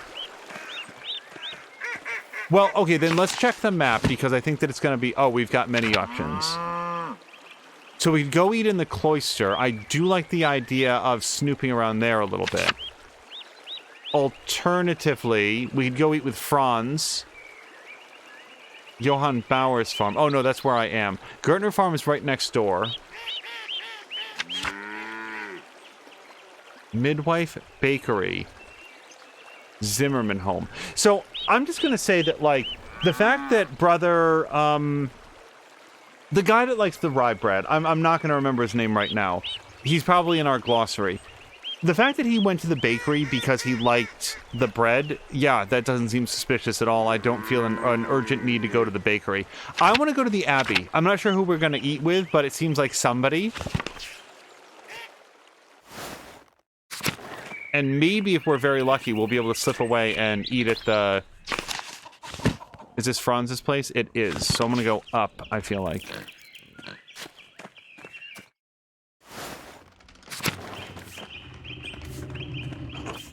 God be with you, Andreas.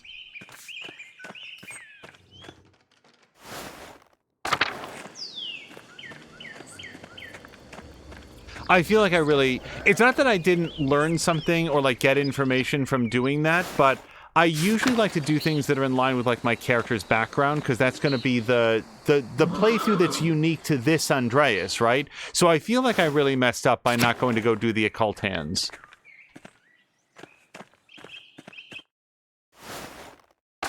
Okay, so we're here, and apparently we can have dinner with somebody 5 steps in front of me. In the infirmary, maybe.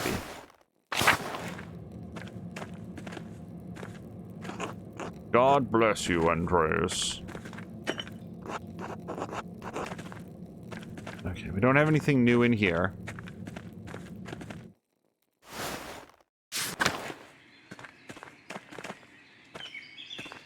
Oh, you know what? I bet it's the chapter house. Isn't that where we had the meal with everybody? Let's see if we can go... This guy, Sabet. Andreas, I'm sorry about what's happening to Brother Piero. I did not know him well, but I find it hard to believe he could have killed the Baron. Did you see anything? Sadly, no. Most mornings I spend time reading in the courtroom, but the rain made that impossible. And although the brothers are friendly, I do not know them well enough to speculate. I'm sorry. I know it might be far from your mind, but have you considered my offer to eat with you and the townspeople? The gospel says that man cannot live on bread alone, but from time to time a little bread is required.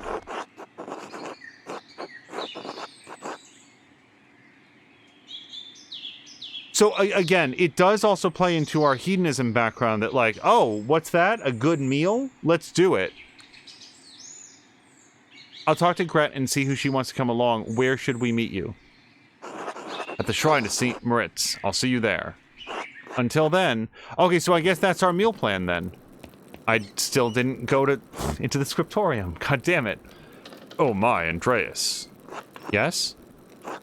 Are all these are these all the mothers from Tassing and their children? Well, no, I don't think it's all of them. Helena Pfeifferin couldn't make it. It's a long walk up here in her condition. And Hetty said Hans was too big for stories. Stories?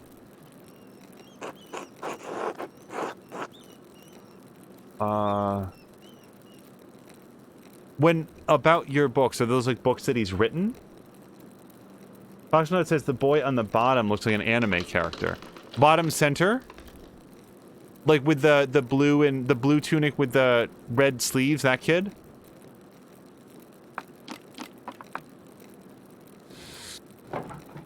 I like stories, says Berthold. Yes, maybe a little too much. Ah, all right, I can tell a story, but first, let us pray together and eat. O Lord, thank you for bringing us together as you brought Jesus to his disciples on the road to Emmaus. With the breaking of bread between us, let us recognize each other as Christians and rejoice in our salvation through you. Amen. Everybody says amen. And I thank you and your husband for this bread, Gret. My Ulrich always sake that bread brings people together.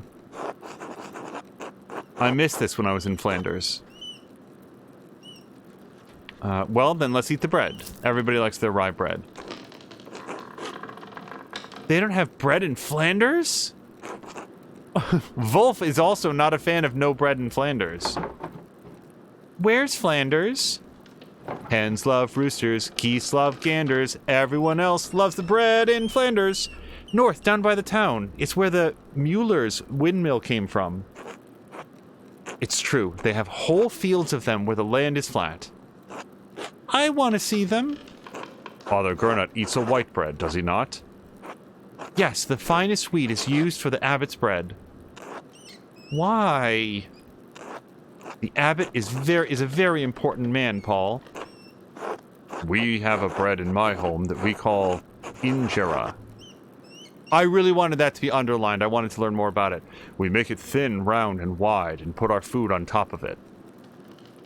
We eat it with almost every meal. As you love the bread of your home, so I miss mine. What he's describing sounds like no, not tortilla. What's the, God damn it, I don't know anything about anything. The wrap that you put around a burrito, what is that? Like a pita bread, but not pita bread. Although it sounds like pita bread as well. Like a pita pocket. What am I thinking of?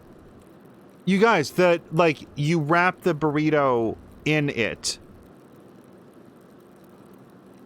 Tortillas are hard, right? Like a tortilla shell. This is... Screw it. Nobody cares. This is going to bother me now that I don't remember what that's called. What that's called. Sheep's milk cheese or almonds. I wonder if the cheese. Oh, what's the recipe? Maybe we could make it. Thank you, but no. We use a fine grain that does not grow here called teff. Oh, we grow teff in Anno 1800. It comes from Mbesa in Anno 1800.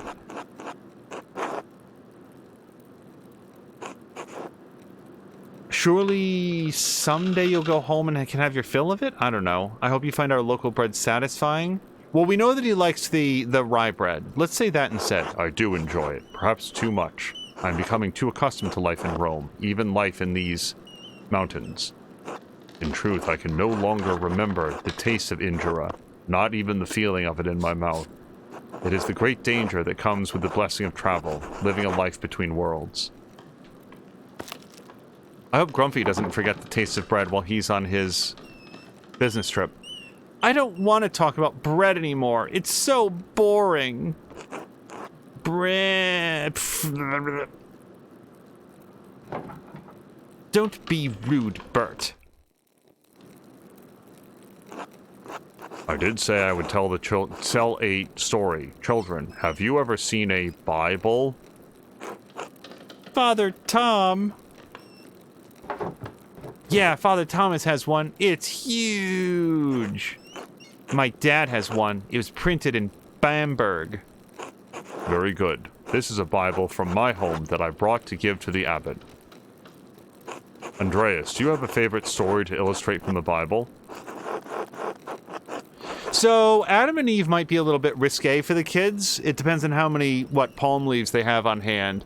Jacob wrestling with the angel, the Annunciation when Gabriel appears to Mary, Elijah, and the chariots of fire. That sounds at least exciting. Christ being taken down from the cross, also a little bit, maybe a little bit too much for the kids.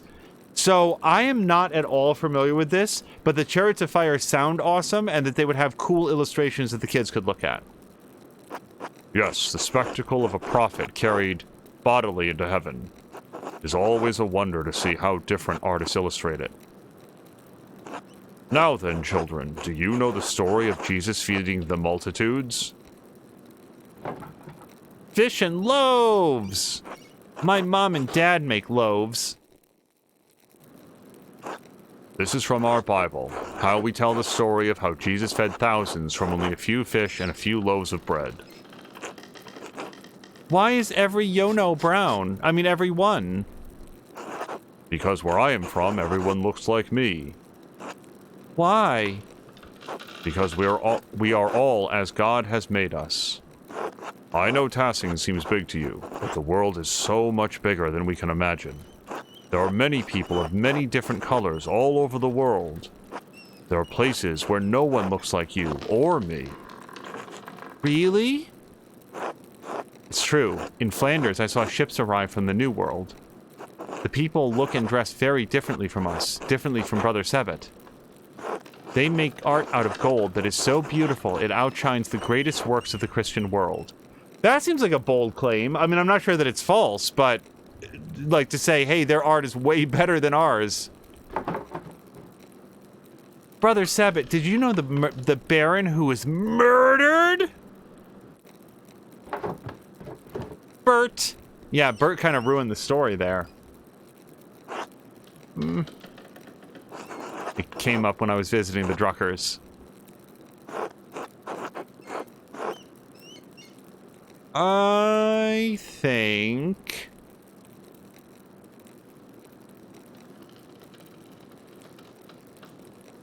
I'm sorry, Marie understands that maybe we gave a little bit too much information to the kid, but I feel like this might... Like, he did need somebody to talk to. Like, he was really messed up. Yeah, as Fox McCloud said, good job, Bert. Like, we didn't get to hear the rest of the story. I needed someone to talk to. And we were happy to have you. We can't shield them from the world forever, Andreas. I did not know him, Bert, but do you know the story of Lazarus? No. He was a friend of Jesus. He became sick and he died. The end. That's the whole story.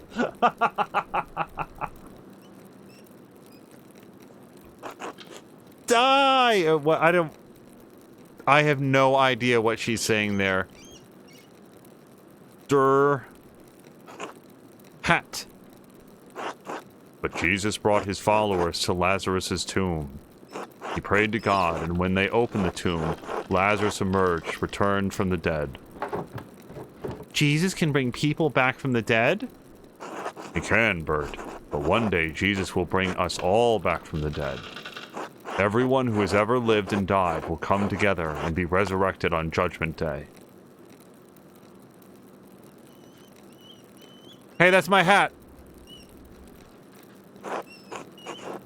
Let's not interrupt the story. Learn from Bert. Don't be Bert. Glower.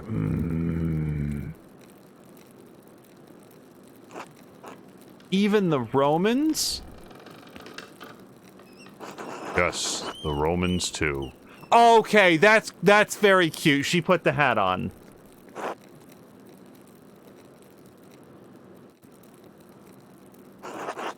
Why did you ask about the Romans? I saw one come out of their tomb like Lazarus. Hold on. From the mouths of babes, everyone. He saw something. What do you mean, Paul? Well, the ruins below the mill, they're Roman, and they all died a long time ago. But I saw one come out, though other night. They were in white like Lazarus. Let's stop telling stories, Paul, and you shouldn't have been outside at night. Andreas, what does he mean? Also, my hat is still gone.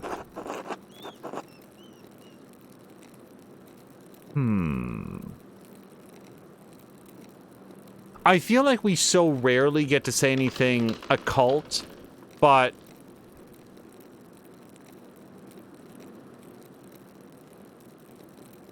then again, just someone slinking around after dark up to mischief. Anyone who's sneaking around right now, I think is somebody that we want to talk to. It doesn't have to be related to the murder, but it seems of note.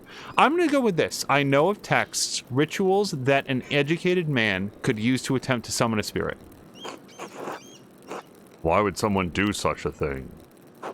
There could be many reasons, some darker than others. Apologies for that, ladies, but thank you for sharing a meal with me today. I will be leaving for Rome soon, but I am glad to have spent some time with you and your children. Thank you, Brother Sebbet. It was wonderful. Don't forget to stop by the bakery before you go. I'm sure my husband will want to see you before you go. I will. God grant you all health.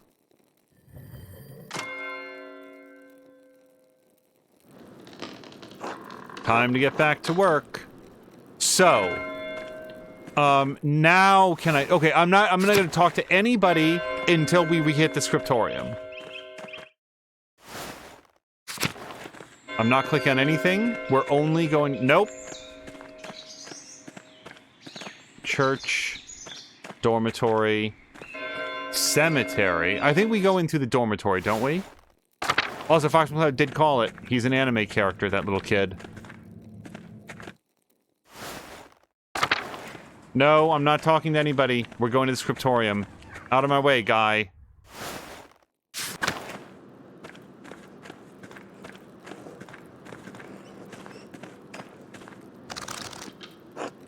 I wonder what Prior Ferenc was doing with this book. From the Library of the University of Five Churches. The Hungarians call it Pex. That's where Ferenc is from. Doctor of Theology. So, I've never heard this word pronounced except during the tutorial mission at the very beginning of Neverwinter Nights 2. So, I'm going to go with Georg of Gran, and if that's not wrong, I just want to note where that pronunciation came from. At the very beginning of Neverwinter Nights 2, one of the characters that, like, it's all fully voiced dialogue, and one of the characters is named Georg, and it's spelled exactly like that. So that's why I think that that's what it is. If it's supposed to be just George without the E at the end, sorry, you know, but that's why I think it's that.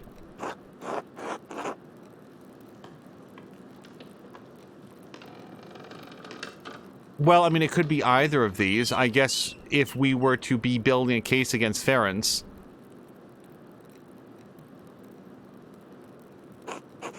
A text on astronomy, it looks like. I'm not familiar with it.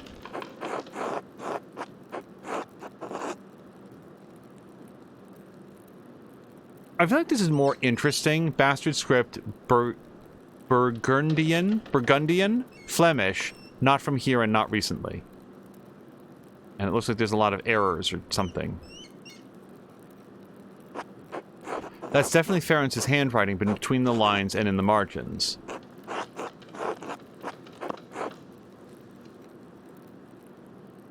Is he noting the text for his personal use? In any case, it's a thorough commentary. What's this? It looks scribbled, not like Ferenc to be so sajapi. He didn't even blot the ink dry. Libra, Capricorn, Aries, all astrological symbols. What's written below? Maybe I should have learned Greek at some point. Yeah, so I didn't do my language studies. I suppose I'll figure it out in due time, but I'll copy this all down to reference later. Okay. That's the wrong button. I need to figure out the meaning of the cipher Ferenc wrote in the scriptorium. He used a volvel while writing it and took it with him. He can't keep it in his robes all the time, can he? I've never before encountered the word volvel. Mother Cecilia, oh, that's a different quest.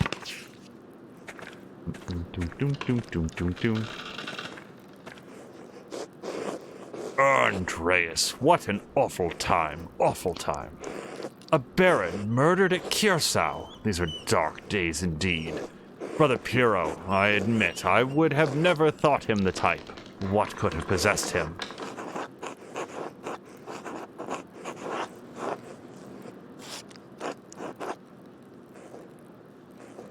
You can't believe Brother Piero would kill the Baron. It's not in his nature. Envy and pride inspire men to madness, Andreas, even old men. But you have come to me for a reason. Do you need something?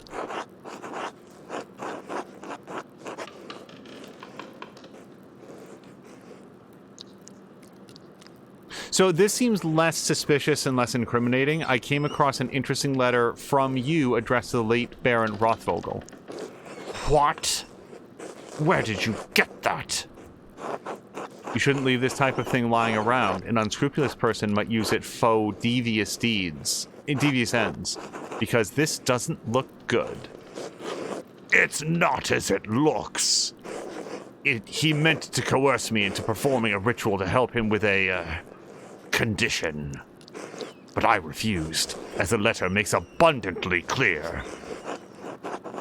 The line between one who knows such rituals and one who practices them is thin as a spider's thread, Prior.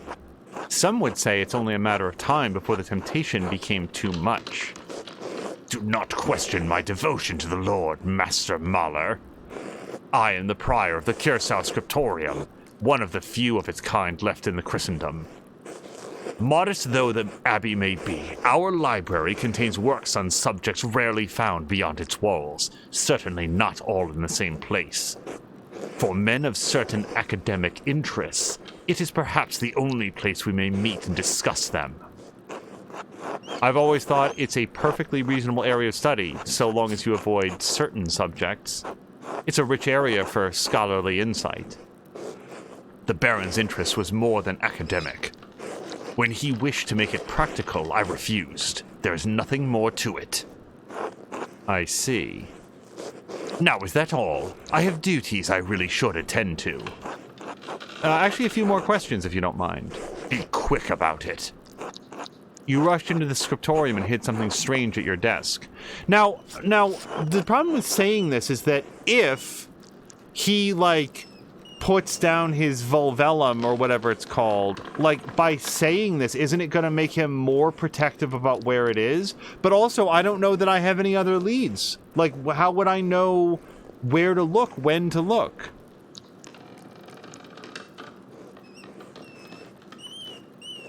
Screw it. I'm just going to... Every once in a while, there's a game that, respects you for not saying something, but I feel like those are few and far between. So I want to acknowledge that I feel like saying this makes it less likely that we're going to find the cipher, but I'm going to say this anyway. Pardon? And why were you sneaking about the scriptorium? I wasn't... but wait a second.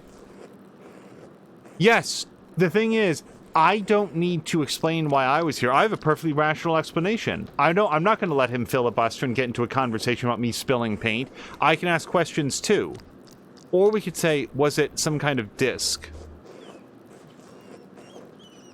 That would imply that we saw it. I feel like the less that we reveal we know, the better.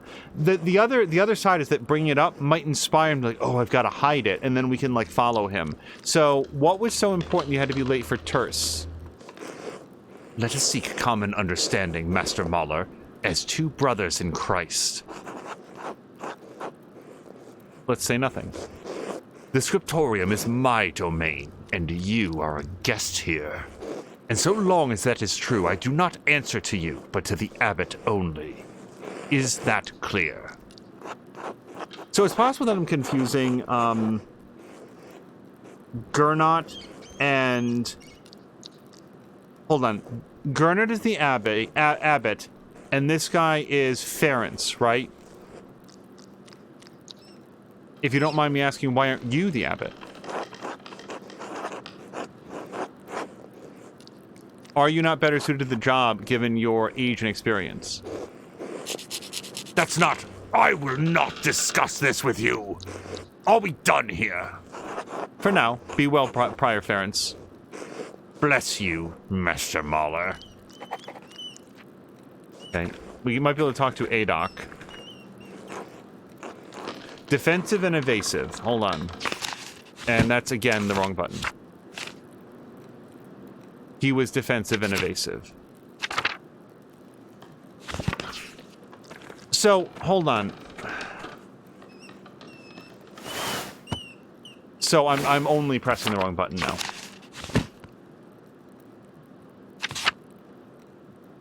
So Ference, yes, Ference was writing in the book. Okay, so I'm not... I just wanted to make sure that I wasn't confusing who had been writing in the book and who has the Velvellum and so forth. Volvel. There we go. Well, I could go see if Sister Nun is here. Nope.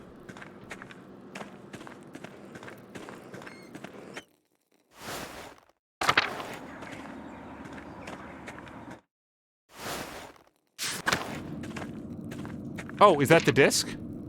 Wow, score. It's a Volvel. I've seen these before in astronomy and medical tracts. What's this one for? 2 wheels, the top has Greek letters and holes cut out to reveal Latin letters underneath. And the outer edge of the lower wheel is divided into 4 sections, each dealing with an elemental symbol. Okay, hold on. 4 sections, each bearing an elemental symbol. So, what do we think? Water at the top, air at the right, fire at the bottom. Sorry, yeah, and then earth at the left. Okay. Greek, Latin, elemental symbols. It's obvious someone with occult interests fashioned this.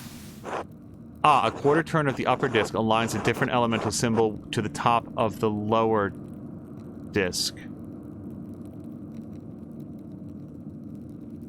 Okay. And that reveals a different set of letters underneath. This must relate to the Greek letters I found in Ference's book. I need to compare them. But these symbols aren't the same. The elements don't appear in the cipher, and the astrological symbols aren't on the Volvel. There has to be some connection between them that I'm missing. If I could find some way into the library, I'm sure there's a book I could use to figure this out. Sister Illuminata is in there most of the day. Perhaps I can find a way in after dark. If all else fails, perhaps I could ask Werner Stoltz. He lives off of the North Commons. And Werner looks like that. So I think that asking Werner Stoltz is actually probably a better choice because my character is good at argument making, loquaciousness. What the hell is that called? I don't remember. But that's what we're good at, debate. I have a sense he doesn't like me much, but I'll find a way to get the information out of him. Okay. Wait, are we seriously not taking that with us? I really feel like we might want to pick it up.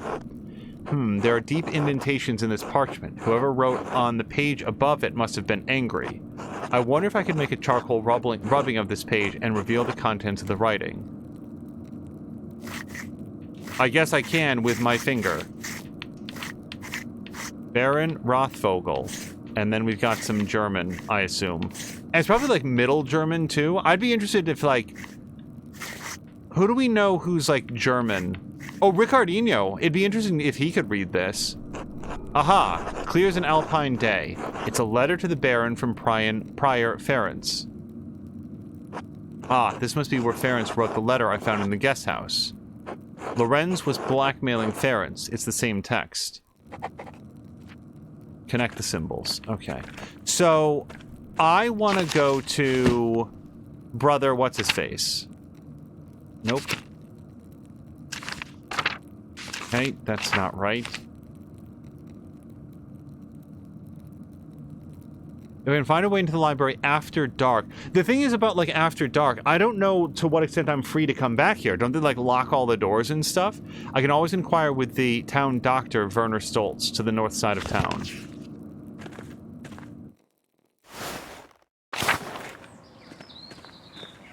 He does... I just want to, like, note here... Hold on, because he does phrase it like... If all else fails, that's my backup plan. But I want to do it now. I don't want to wait until night and then risk not being able to do it at all. Church. So, where is Werner Stoltz?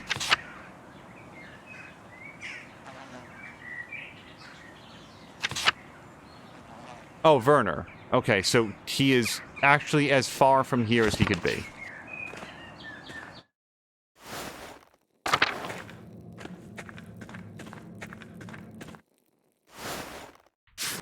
We're gonna beat Sebit at making it out of town.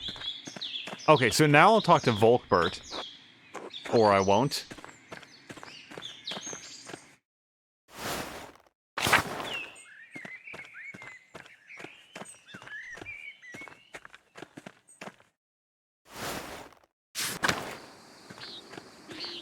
And if I don't get anything, then we can always swing back and talk to Sister Cecilia. I don't... The fact that she, like, narrowed her eyes at him once doesn't seem... Doesn't seem like a good foundation. Klaus. Have I talked to Klaus recently? I guess not.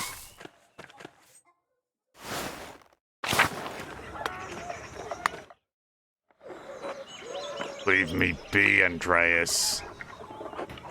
He was not being forthright with me, and he seems eager to get away. Hold on, I want to go talk to, Werner. Okay, hold on. Am I going north from here? I feel like I am. Yes.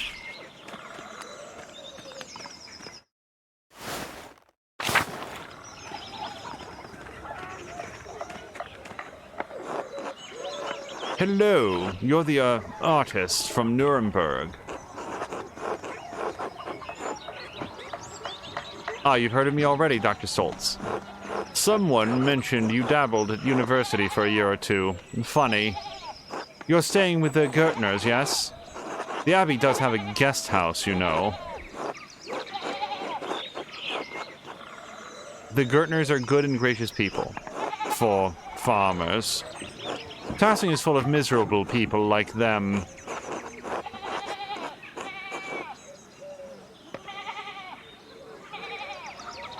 Everyone's been kind enough to me. You haven't done anything to cross them yet. If you do, well, you'll see what I mean. They expect me to perform miracles, but I'm not a saint. The rest of the townsfolk, well, there can't be more than a handful of them who know how to spell their own names. Father Gernot is too soft with them, but I suppose he has to keep them placated or risk riots on his land. Fortunately, I do not intend to stay in Tassing too long. Okay, let's not be sarcastic. Where are you planning to go instead? Let's not be sarcastic specifically because we're trying to get a favor out of this dude. Innsbruck might be worth my time. I recommend you don't linger here either, Mahler. Or you'll soon find yourself trapped in a marriage to a mouse-faced girl with dirt under her nails. Hey, who said anything about marriage? Well, I can't begrudge you your fun, but don't come pestering me if you catch the French disease. Oh, guys, which one is the French disease? In any case, I must ask you to go. I have plenty of work to do. Good day. Could you answer a question for me, dear Dr. Stoltz? What? Do you know the elements? Do you know how the elements relate to the astrological signs? You caught him off guard with that one. Are you serious? Glare silently. It's very simple. Even someone with a bachelor's degree should be able to understand. Each astrological sign is ruled by one of the 4 elements. Aries, Leo, and Sagittarius are the fire signs. Cancer, Scorpio, and Pisces are water. I hope you don't have to take a photograph of this with your phone, Andreas. Do pay attention. Air rules over Gemini, Libra, and Aquarius. Mia, do you know these yourself? And now, could we have spared ourselves a visit here by just asking Mia?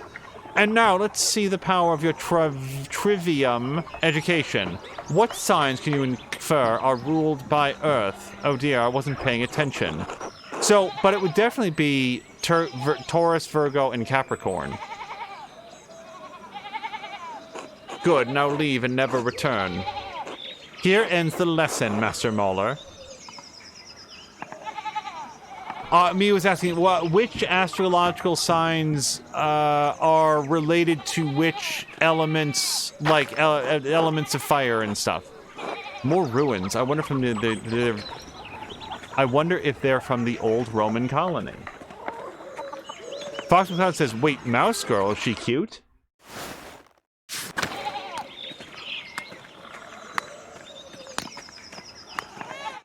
I can say that I don't know.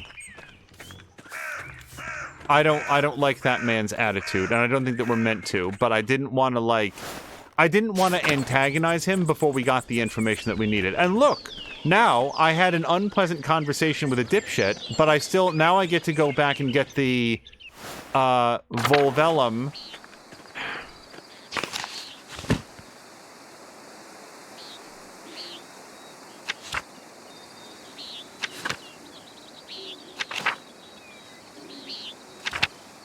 Now I don't remember what page it was on. But whatever the name of it is, I get to go do that, and I don't have to wait until tomorrow.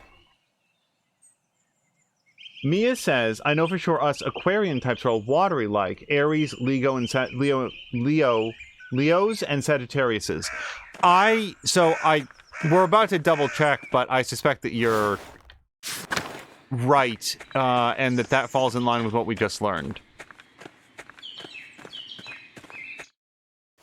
Because if I had to... Oops. Well, I haven't been here, so we might as well look around. The apple trees have only started to bloom. It will be months... Oh, I did go in here once. Okay, I have a feeling that Brother Guy is going to rat us out. Now that I know the connection between the astrological symbols on the cipher and the elemental symbols on the Volvel, and I'm not trying to forget that word, I just don't remember it. Ference's notes should be easy to decipher.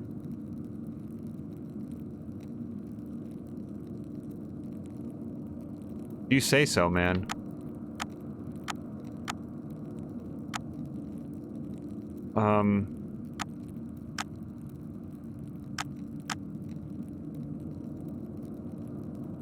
No, I'm not doing this right. Can I? Well, maybe I am? No, I can't possibly be doing this right, because I'm just clicking randomly. You don't go... Yeah, no. Okay, so what I need to do is... Okay. The arrow at the top is which one is currently selected. So I should do all of the green ones, which are this... Taurus-looking bull thing. Yeah, that one. And then the M that's crossing its legs. This one. And then the Z with an O, which is this one. Okay. So now I go to the next one over. So now I'm on water. So that's going to be the Ouroboros, which I don't even see on here. I don't see that one, I guess. And then the regular M. And then... Nope. No, the H. That one. But, so is there not an Ouroboros on this? Because I don't see one anywhere.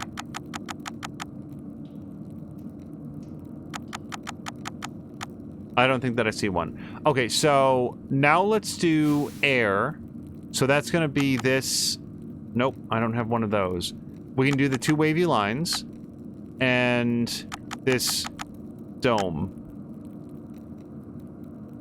And now we go back to fire, where we've got the V and the U. I don't have a U. And then the arrow. Ah, Heigerhard, of course. Gerhard, as in the late brother Gerhard? Yes, it can't be a coincidence. Guys, am I supposed to remember who Brother Gerhard is? Mia was offering, let me know if you need help matching symbols with signs. The good news is I did not need to figure out. That would have been interesting. So honestly, Mia, I think that the Ouroboros is Pisces and Hi Gerhard. Brother Gerhard died sometime last year. How does this connect to him?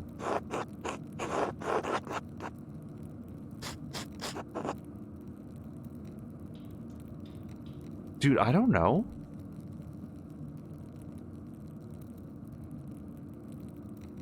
Could it be an anagram? I hope not.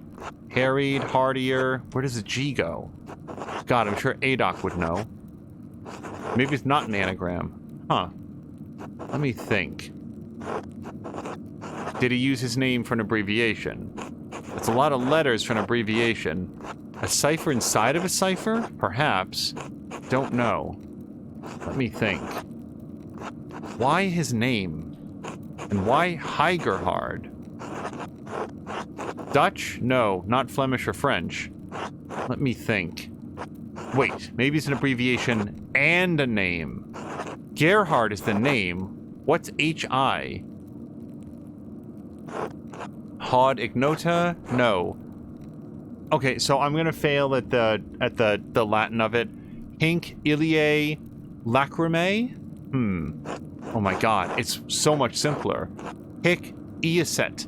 Here lies Gerhard. Gerhard's grave. I wonder if it had something to do with the Baron's murder. I should ask the abbot for permission to exhume the grave as soon as possible. Can you imagine the case that we're gonna make? Abbot, I know this is gonna sound a little bit forward. Just recently arrived and I'm here to help illustrate books, but hear me out. I broke into the prior's office and found his code disk, and I used that to reverse engineer code that I shouldn't have seen him write in one of the books, and that's led me to the conclusion that I need to dig up a body in the graveyard. Pisces is definitely the symbol that looks like a capital H. Oh, I was way wrong. The capital H with the signs looking like backward parentheses, if it helps. So wait, well, I thought that Pisces were like the fish. And that's why I thought it was the Ouroboros. But it's not.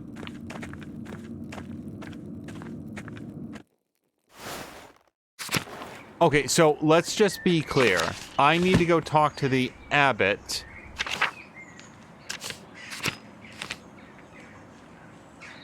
I should check Brother Gerhard's grave in the cemetery. Yeah, I was going to say, why don't we go look at it first and then find out if we need to dig it up? Because maybe it's just on the tombstone. Is this it? Brother Gerhard's grave was disturbed recently. Ference must have buried something here. I need to dig up this grave if I want to know what he was up to.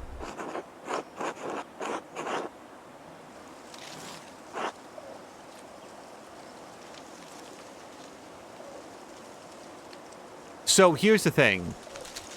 I think that, again, I'm playing into the idea that we're not argumentative, persuasive. That's the word that I'm thinking of. Hello to Ronan.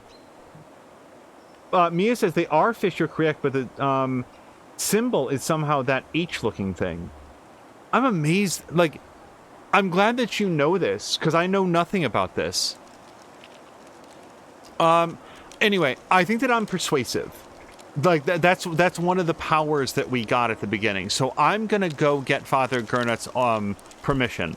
Also, like, although I don't care at all, I do feel like for me, I'd start like Andy Dufresneing it, of just like kicking the dirt aside. No one noticed, kick some more dirt aside. See how much I can get until I'm standing like knee deep. But for this guy, I think that A, he doesn't want to work hard. I think that he's much more of a hedonist. Like physical labor is probably not something that he enjoys very much. And also, I think that he's persuasive enough that he can get in good with Father Gernut. Chivalry is saying the two fish are connected.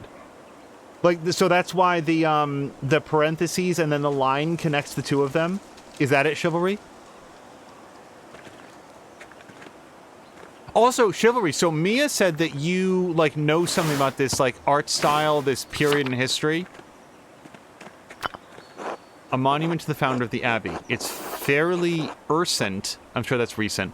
The funds were donated by her descendants. Okay, but I don't want to read it twice. Animal pens. Can we go say hello to the animals? So, where... And this is probably a very stupid question, but where does Father Gurnet hang out?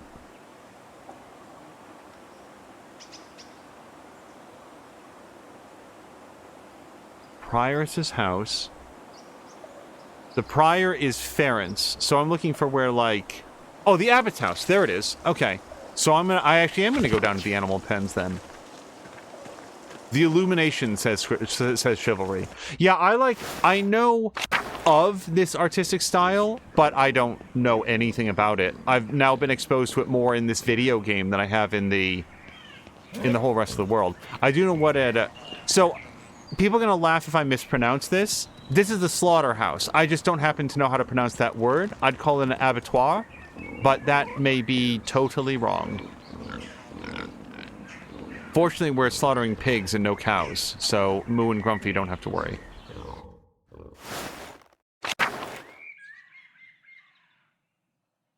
Oh, Mia is saying, to be fair, the internet is also helping her help me.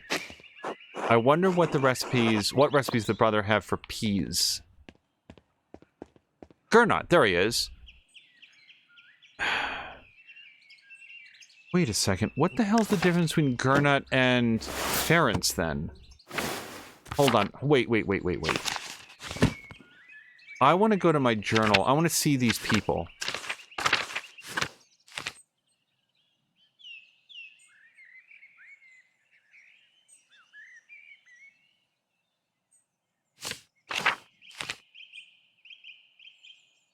These are... Oh, this is entirely alphabetical. So, let's look for G for Gurnet. Okay, that's...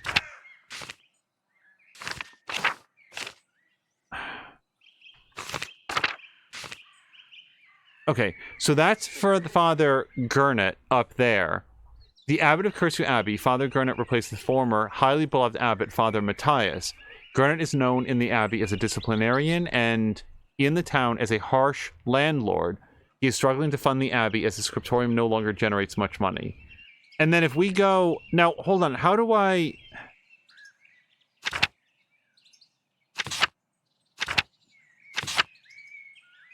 Okay, so that's how you do pages. So I wanted to go F for Ference.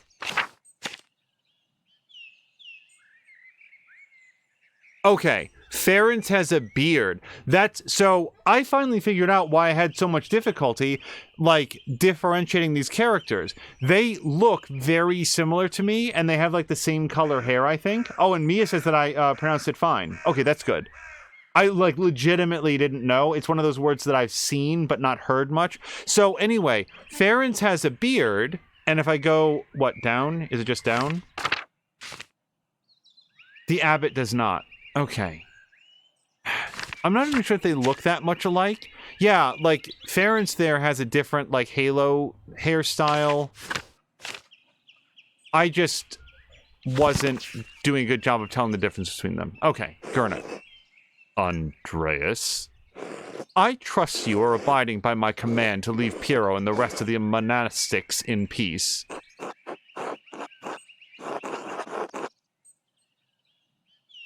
Father Gurnet is in a difficult position.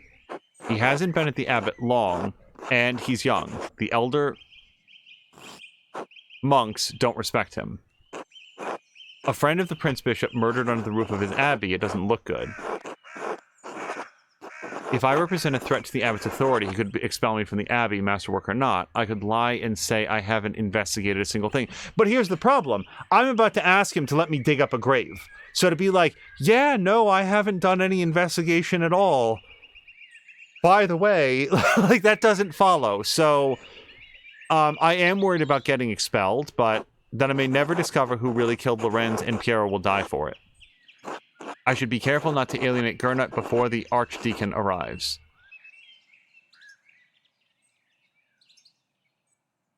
Maybe have you made any progress in finding the Baron's true murderer?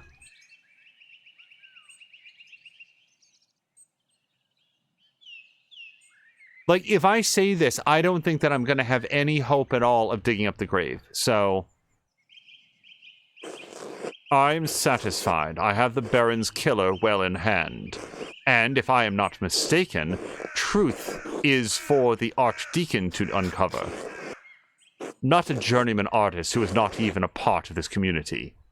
There is more at stake here than you understand, Andreas.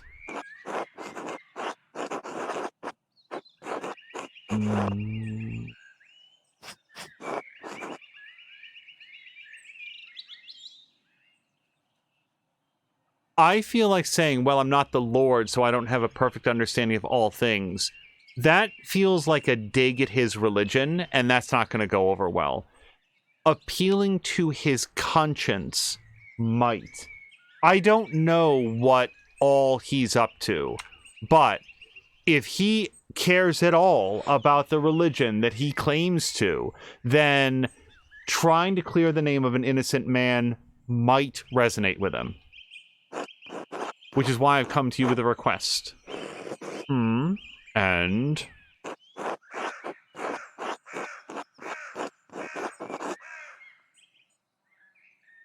Ference is Gernot's assistant. Gernot, it was supposed to be.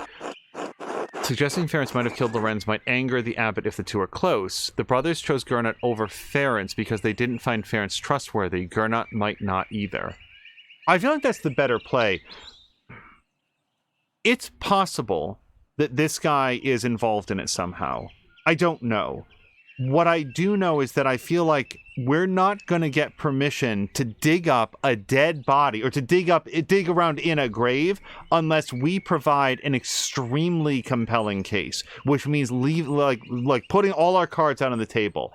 I just heard from a little bird that we should dig up this grave isn't going to do it. So I feel like we're going to go to him with everything we've got. I could keep Ference's name out of it entirely, but then my reasoning would sound rather vague. That's exactly what I'm thinking. Yeah, we're going to say it. What does that have to do with the death of Baron Rothvogel?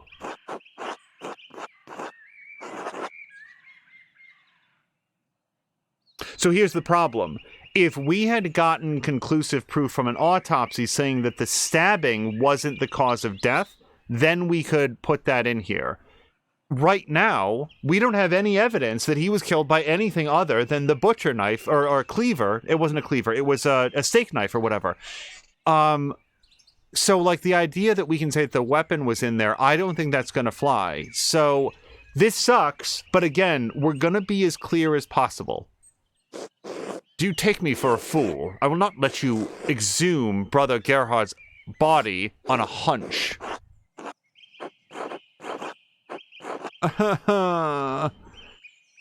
Of course we objected to Pierrot's assumed guilt. Yeah, we're not going to get it. What does that matter? He's nothing more than bones. I'm sure he won't mind. We can't. He was a brother of this abbey, and he should be left in peace. Just as I would like to be. Leave now, and do not pester me about this again. Okay. So, can we still get permission from somebody else? Like, can we still now, like, do it on the DL journal? Did not give me permission. I may need to convince Brother Volkert to help me dig up the grave, or maybe Otto Zimmerman would be willing to help. Well, let's go to Volkbert. I mean, he's pretty close.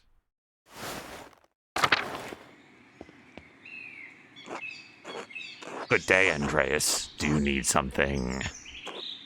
Father Abbot said I should help you if you needed it, so here I am.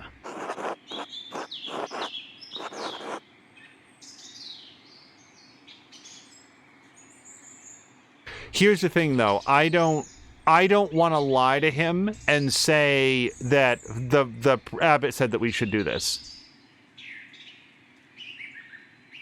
I'm gonna go see about Otto.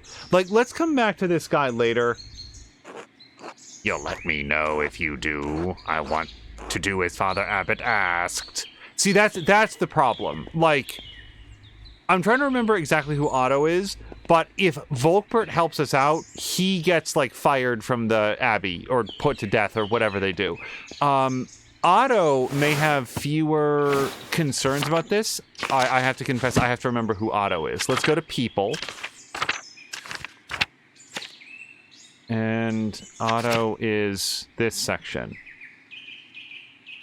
Oh, right. Yeah, he doesn't like the church very much. Suffered a stroke several years ago, so his son has taken over much of their business. Lives next to the town commons.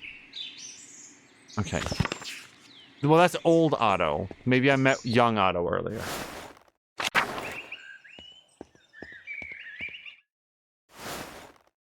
I think Brother Piero is innocent. However, this seems to be an era where, like, being right doesn't necessarily matter. Appearance and, like, I don't know, virtuous rectitude is more important. Okay, Otto.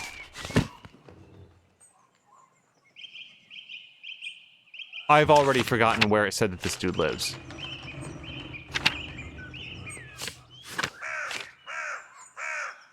Oh god, it's not even on this page. We should have gone to group. Otto. Oh, wait, I'm looking for regular Otto, not old Otto. Town carpenter and son of old Otto, known for his dislike of the abbey, especially Father Gernot. Okay, that didn't really explain to me where he lives.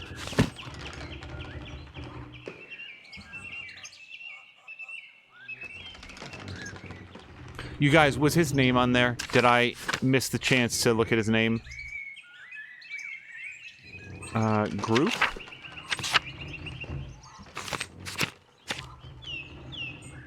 Otto. Zimmerman. Okay, I really should have been paying attention to that. Okay, so I'm looking for the old Zimmerman house, which is apparently directly to the west.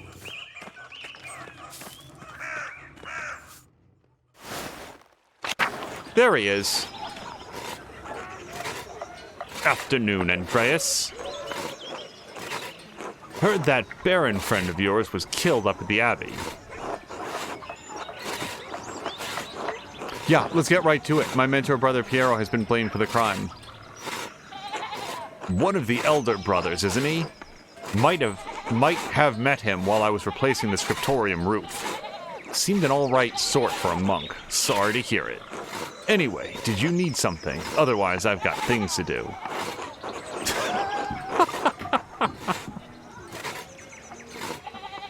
Hold on, can we have him put down the saw before we share this? He might slip when we let this out. So, let me ask him first, what's your problem with Lorenz? He treated Lucky terribly, and Lucky's a good man. That, I think, is reason enough. But it's not my place to discuss Lucky's troubles with you. If you want to know more, ask him yourself. Maybe I'll do that. Anyway, do you think you'd help me dig up a grave at the Abbey? You think there's something in there that'll prove the old brother innocent, right? That's it. You're perceptive, Otto. I only listen when people talk. You should try it. Did you talk to the abbot about this mischief? Wouldn't want to get my grubby hands all over his stuff without his permission. Well, we're not lying. Actually, he expressly forbade it. Ha! And you still want me to do it? Sure, why not? It'll take a few hours, though, especially if I'm digging alone.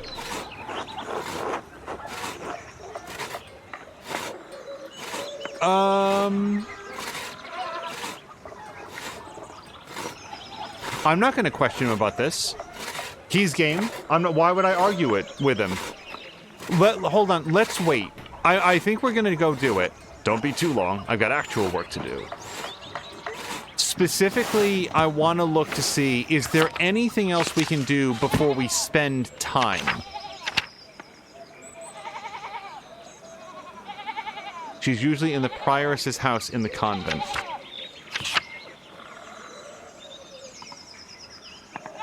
I don't know if we're supposed to find out more about that. Stonemason. Oh, we learned something about Lucky. Maybe we could go talk to Lucky. We know a little bit more about what happened.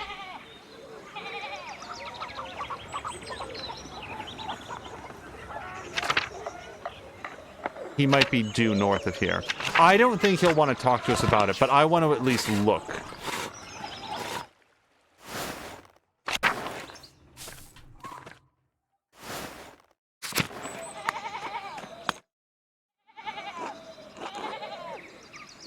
Yeah, okay, so he's not going to... My options are to follow him, and that's it. He's not... And I don't want to do this right now. I'll observe him later. Okay, let me go see if we can talk to Sister Cecilia. And, like, anything that takes time, we're not going to do, because I want to go dig up the grave. But if we can possibly learn something more about something... You know, something... Hold on. We heard a lot about the mill and about the price of grain and so forth. Afternoon. You're the Gertner's boarder, aren't you? How could you tell? You look like a man who understands the power of appearances. Quite unlike the Gertners. They're rustic folk. The only one among them with a mind is Eva. There's a smart girl. How is she, by the way?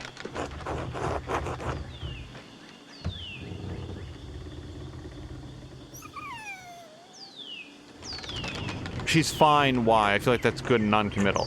I'm only curious. She used to bring their barley to me, but Peter insists on delivering it now. A shame. She'd shown some curiosity about the mill. I'd hoped to foster that. I haven't seen such a marvelous windmill since my time in Flanders. There are many in the farmlands along the Lier, particularly west of Ghent. Ah, the Lys. A lovely, range of hills. River, actually. It's the Lier in Flanders, the Lys in France. Of course, the Lier. I misheard you. She's the only windmill in Bavaria, did you know? Constructed in exacting detail from Dutch specifications. The gem of the Alps, and none of the incurious dolts here can appreciate it. Except you. I suspect they have more urgent matters on their minds. I should be going until later. Until then, Mahler. And talk to Paul. Hello. Paul, right? I don't think we've talked before. I'm Andreas. I'm staying with the Gertners. Oh, but you're not a farmer. Why are you living with the farmers? They're letting me board with them while I work in the abbey scriptorium. You're a monk? I'm an artist. Oh, like you do drawings. Drawing, painting, calligraphy. If it goes in a book, I can put it there. Oh, is that... How do you get money? What? The abbey pays me, of course. Art is a job, just like being a miller is a job, but it's also a calling. I didn't... My dad says drawing's stupid. It's not worth anything. Your dad's wrong. Not where he can hear! Sorry. Do you like to draw, Paul? Yes! More than anything, but I have to do it where Dad can't see. He gets mad. My dad doesn't like some of the things that I do either, with the hedonism sign next to it. Rowan is saying, your dad is going to catch these, never mind. That's why I don't tell him. Can I tell you a secret? Nothing on this earth would please me more, young Master Mueller. Sometimes I draw on the ruins? Ruins in the meadow where Dad can't see.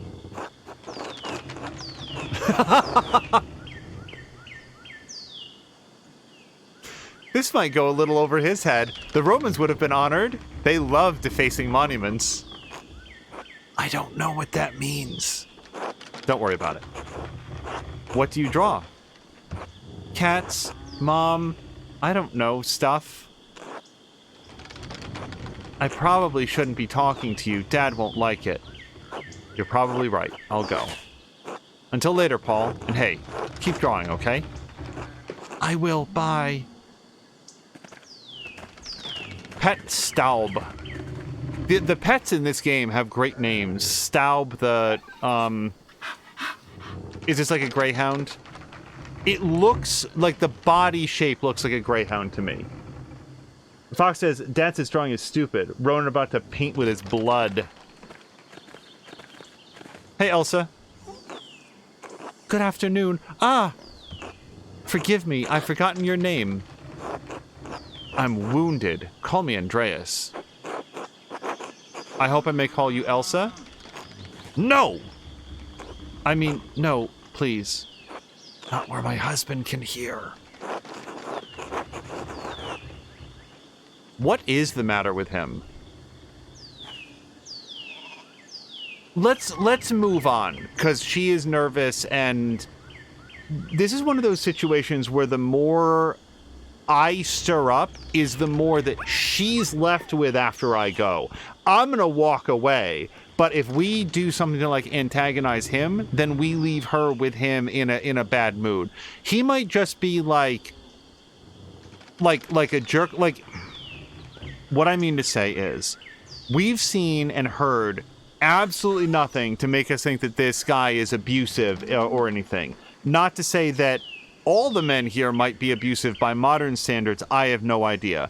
What I am saying is that set aside any sort of like physical or emotional abuse. If we're going to come in here and take actions that are going to rile him up, then we go away. She and, what was his name, Paul, they're the ones that have to pay the price, because this guy's like king of the manor and king of the household. Like, why are we going to make their lives worse just to, like, for no reason? So, my apologies, sorry. It's all right. He's just suspicious of men's attentions.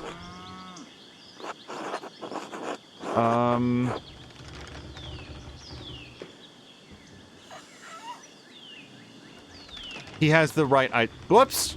I swear to God, I didn't mean to go up. Not everyone. I heard Clara and Eva had an artist boarding with them. That must be very exciting. Okay, let's not be a turd about it. They've treated me very well. Perhaps Eva more than Clara, Oh, I only memph living on a farm among the townspeople. Isn't it very lively? Well, we could turn it to the miller's toll, which is actually why I'm here. Yeah, let's go with that. Oh, dear. Ursula brings some joy to the household, though. Such a lovely little girl.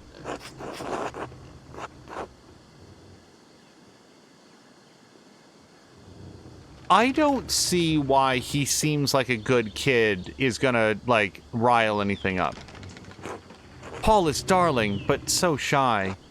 I pray the Lord may someday bless us with a daughter. Elsa! Have you finished with your gabble? There's work that needs doing. Oh, no. I'm sorry, I have to go to my labors. Of course. I apologize if I bothered you. Until later, Mistress Mullerin. Until then.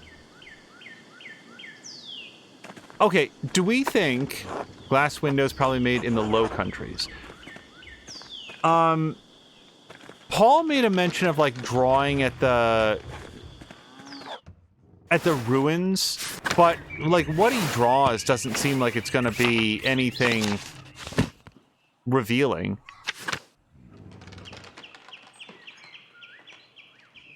Roman ruins are actually north of here. Okay. Hold on. Let me go back to the mill. Can I go north from here? Apparently.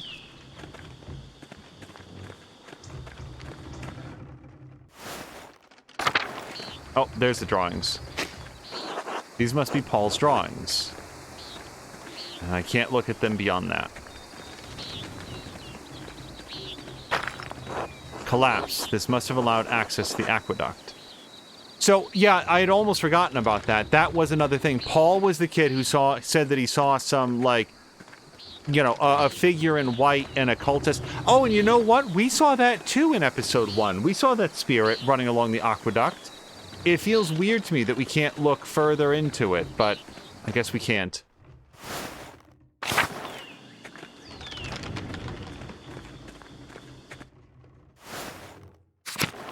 Maybe I missed that opportunity. So... Oh, that's right. I was going to go see Sister Cecilia. Or at least see if she was available. And then we'll go dig up a grave. That's just another path to the mill.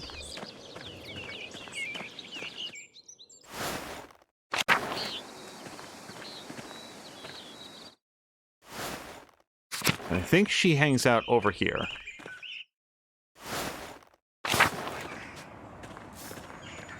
Gertrude, Matilda, Margaret, Sophie.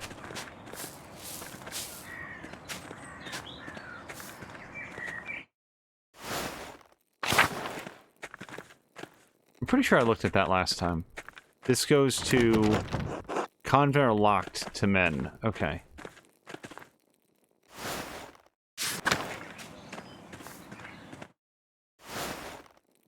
Is this her? I think it is. Cecilia. God bless you, Andreas. God bless you, Mother Cecilia. Is there something I can help you with? I noticed that you took the sisters inside when I walked up with the Baron. What concern is it of yours? You said much in saying nothing. And now I will say even less. Good day, Andreas. Wow, that was brusque.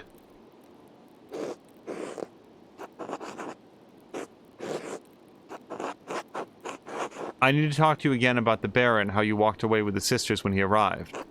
Given that the Baron was just murdered, it seems worth inquiring about the cause.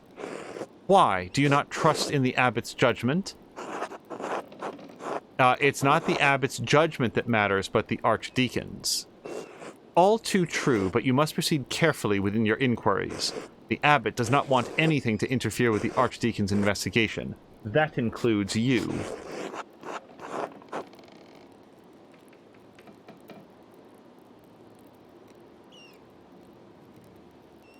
I don't know which of these to say.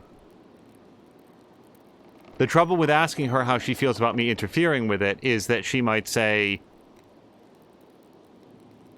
that she won't help us. I guess I could say then help me after that. Andreas, this is not a joke. The abbot is concerned for the future of the abbey with good reason.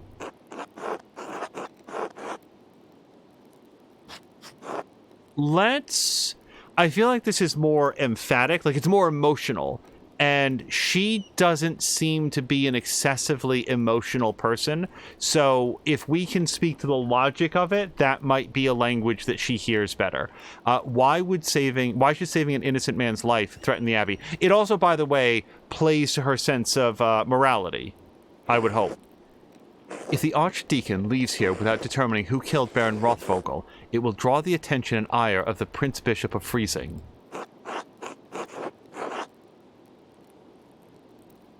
Then help me determine who the real killer is.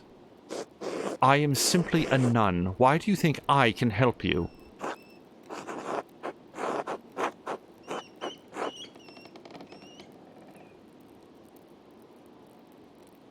The way that she reacted, I feel like continuing to, like, pry at that plank might just collapse the house. So why don't we... It's a little bit of flattery and a lot of bit of truth. You know what happens at this abbey better than anyone. Better than the abbot. The abbot only sees the brother's side. You need to watch over the sisters and know what's happening with the brothers. True. All right. I did have reason to be concerned about Baron Rothvogel's presence. The Baron caused irreparable harm to one of the sisters on his last visit. The damage was severe enough that she had to leave us for some time. This sounds, real bad. Say nothing. That is why I removed the sisters from his presence as soon as I could.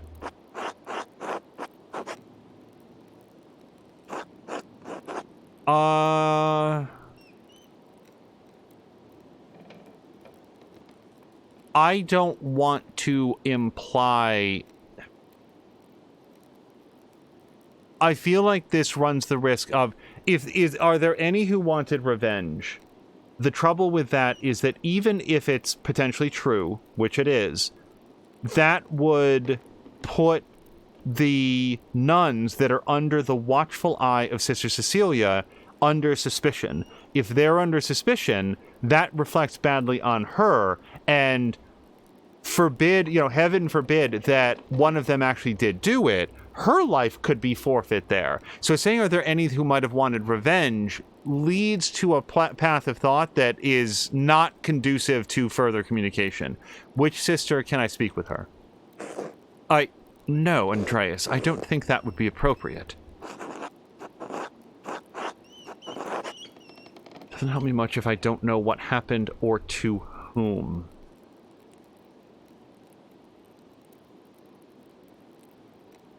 Or we say nothing. In the real world, you can choose to say nothing and then say the other thing, but I feel like this is a choice.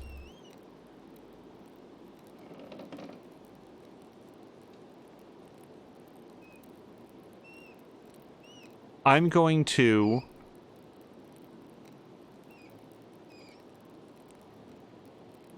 Again, if we're to play to logic, this is the better choice.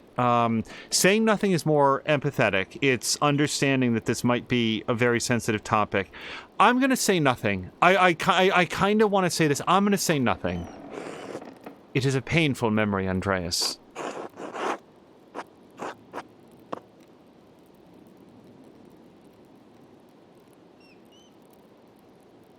This might close a door. I don't know. I'm going to go with, I appreciate that. I understand this is less information than you likely wanted, but I do not think I can tell you any more in good conscience. Trust me when I say that the victim of this incident could not have killed the Baron. I don't think they did.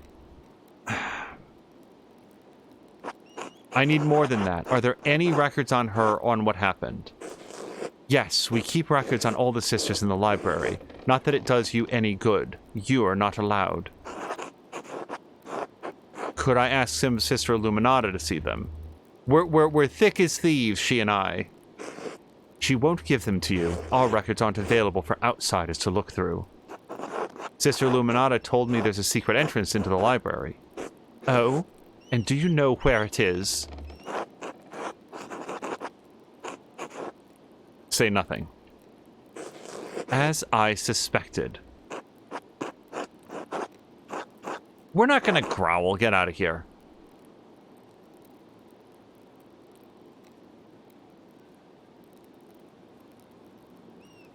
Let's at least leave graciously. We tried to tread lightly. Maybe it was a little bit too lightly. But we've got other leads to follow up on. Thank you for your help. May God bless you, Master Mahler. Andreas Mahler. Okay, hold on. Journal. Journal.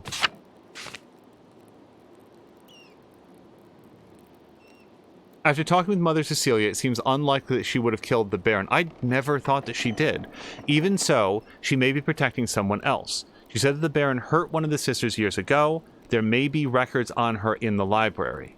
I need to search the library to find out if there are any records on the nun whom Baron Rothvogel harmed. I would have to sneak in after the nuns have left for the day at Compline. I just need to find a way in. Is there a way to know what time it is currently? Yeah, no, that's me. It's probably, like, super obvious. Okay, so I'm at nuns. Can I don't know how to, like, look at the other sections of clock. Okay.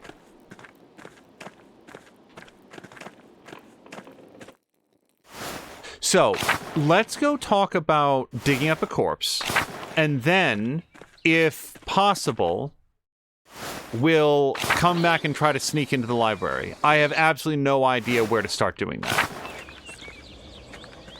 Like, I semi-barely know where the library is. I know that there's an entrance in the scriptorium and that it's triple bolted.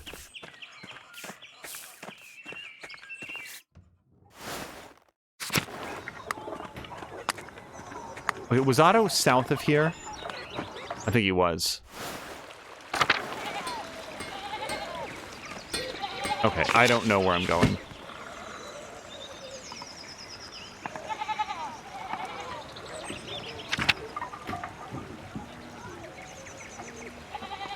Ah, crud.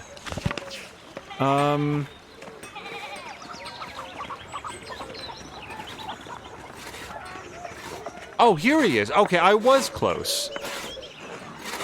Yes, I'm ready to do it. Gonna take a few hours. I'm ready.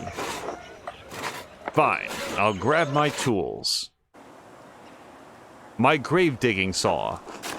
So, town carpenter, what's that like? Also, I love the hedonism.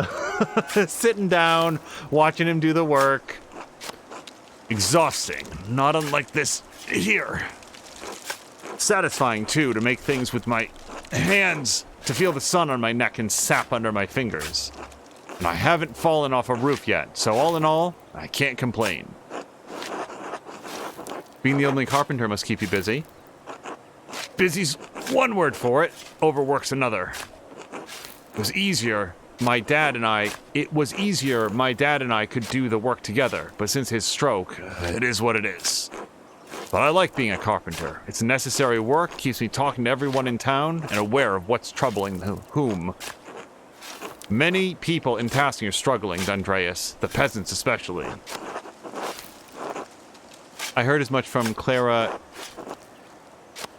Gertnerin. So, is there? This is probably like a regional or like a cultural thing.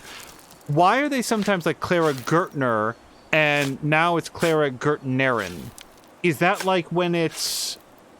I haven't worked out why sometimes they use one form and other times the other. Is one just more familiar? Oh, hello to Pal Yourself. They used to be able to pay a portion of their taxes in crops, but the abbot put an end to that. Now, if they get a bad price from Miller, they don't have enough to pay the abbey. That's exactly the kind of thing I'm talking about. The abbot might own the land, but he doesn't work it. He just reaps the benefits of others' efforts. But it's not just him. The law, imperial law that is, that's what gives him the power. So maybe the laws have to change.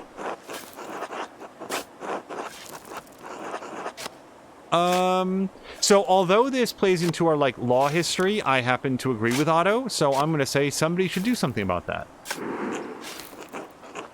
Who, though? Not city tradesmen like you, too much work. Wouldn't want to get your hands dirty. Hey, I'm a hard worker. I just don't feel like it right now. Anyway, I should get back to digging. It's gonna be a while. This is all on my own. I wonder, by the way, wasn't one of the options at the beginning to be a laborer? I bet I could have helped. Maybe that would have made it go faster. Oh, wait, what was it? Got a ways to go yet. Why don't you take a look around? Can I go do something else as well?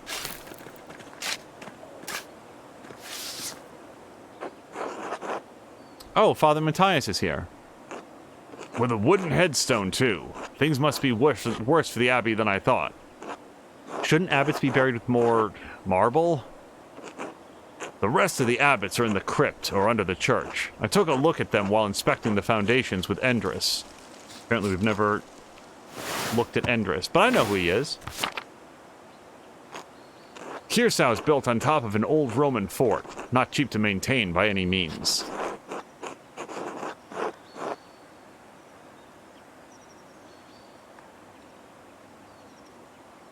Surely they can do better than a wooden tombstone. Like, paying for a new tomb, that seems like it'd be really expensive. Like, that's a lot of work. But just doing a tomb headstone, sorry, a stone headstone. Take it up with the abbot if it bothers you so much. Me, I think they should all get wood.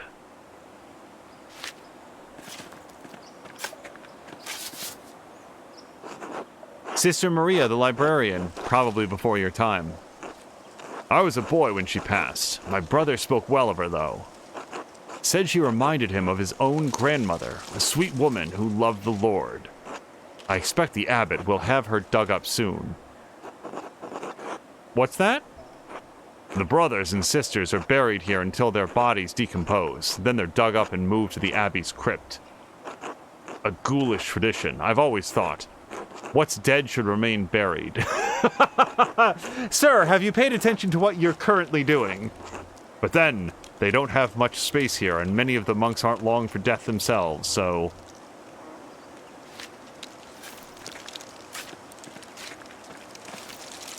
It'd be great if, like, I happen to believe that what's dead should remain buried.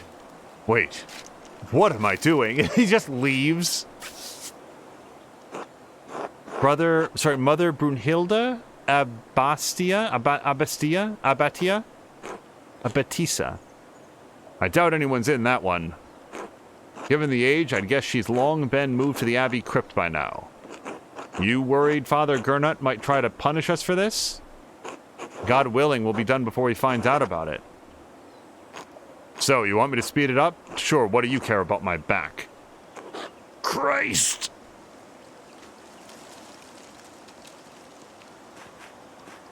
Uh-oh.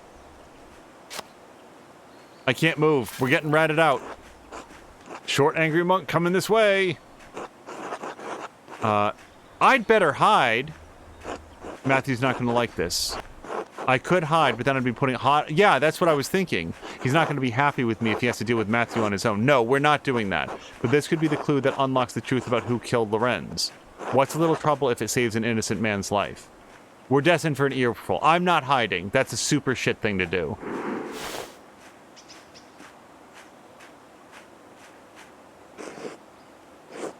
Is all well here? Why would it not be? Why have you coerced the carpenter into digging up the late brother Gerhard? To solve a mystery. If memory serves, Father Gernot expressly forbade your involvement in any mystery solving on Abbey premises, at least not without your talking dog. Ah, they... I don't know what word that's going to turn into. Circuiture? As a circuiture. Monk responsible for making rounds in the Abbey to make certain everyone is where they are supposed to be, doing what they are supposed to do. As the circuitor, it is my duty to prevent for mischief. It's my duty to prevent for mischief such as this. Okay, whatever you say. I made such a convincing case, the abbot couldn't help but humor me. I guess that's my only option. I usually prefer not to lie, but... Success. Have you been coerced into this, Master Zimmerman? You really think this twiggy-armed painter is able to make me do something I don't want to do? This is how I spend all my Saturdays. This is very irregular, but... as long as the abbot approved, it's not my place to gainsay him. Clean up when you're done, please.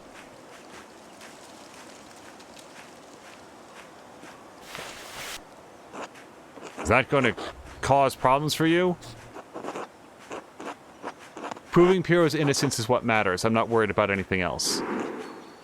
You got convictions after all. Huh. Well, the sun won't wait, so I better get back to digging.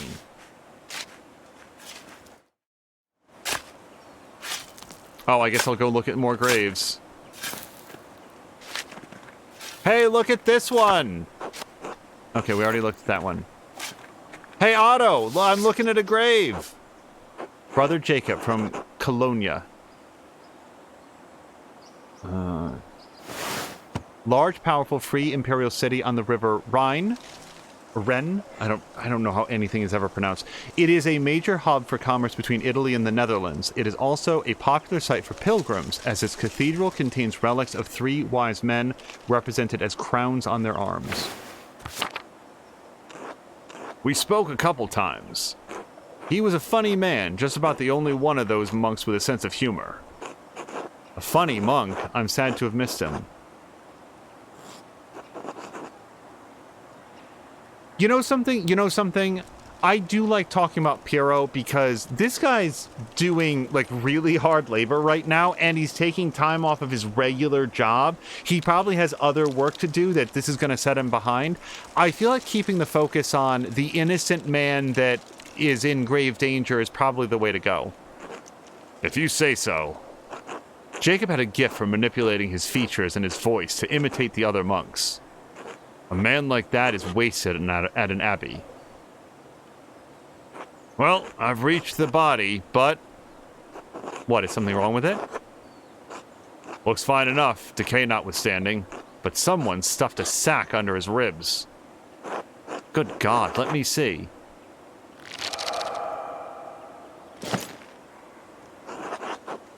Arcane tools, they could serve no other purpose. But it's bloody. Doesn't it also serve the purpose of, like, stabbing a man? Tools? What do you mean? What would you use these for? Magic. Two were plated with precious metals and engraved, a silver chased rod and a golden plate. The rod had symbols of the zodiac on it.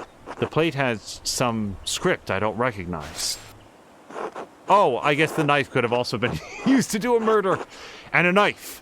It seems ordinary enough, but together with the other two buried here... Why would someone bury them here together? Because they're forbidden. Wait, there's blood in some of the symbols on this rod. Dried to be certain, but not that old. Ferenc tried cleaning this, but he wasn't able to remove all of the blood. Part of some ritual? Who buried this here anyway? Why would we lie? Why would we lie to the guy that just came and helped out? I can't say, but it may be connected to the Baron's murder. What? None of this makes any sense. What's going on, Hera, Anderson, and Andreas? That's what I need to figure out, Otto. Thank you for your help.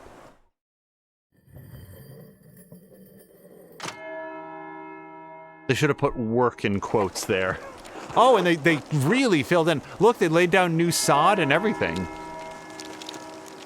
Okay, so we have an option to eat with somebody, but not in the Abbey. So we go to the charcoal burner. I think that's Old Smoky. But what does Old Smoky have to do with anything right now? We go eat with Franz. That might give us an in with the Widow Kemperin.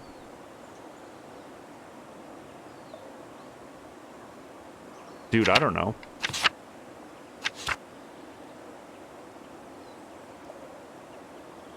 I feel like I'd want to eat at the bakery. You know something? Let's follow up on, like, the whatever's happening at the mill. I feel like the people at the bakery would know a lot about that.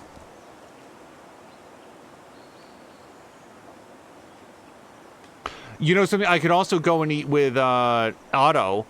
But then I'm not only working him to the bone, I'm also eating his food, so I don't know that I feel good about that. Let's go eat with Franz. So let me figure out how to get the hell out of here. I feel like we're to the extent that we can, we want to focus on following up on the leads that we've already started rather than casting our net too wide. God give you health.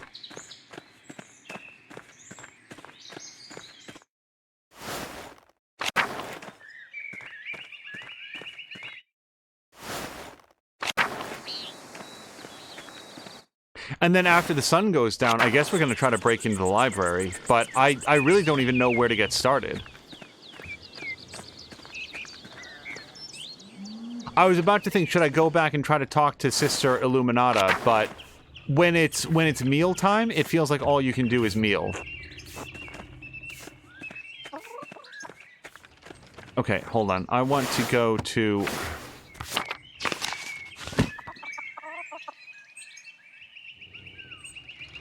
the forest, actually.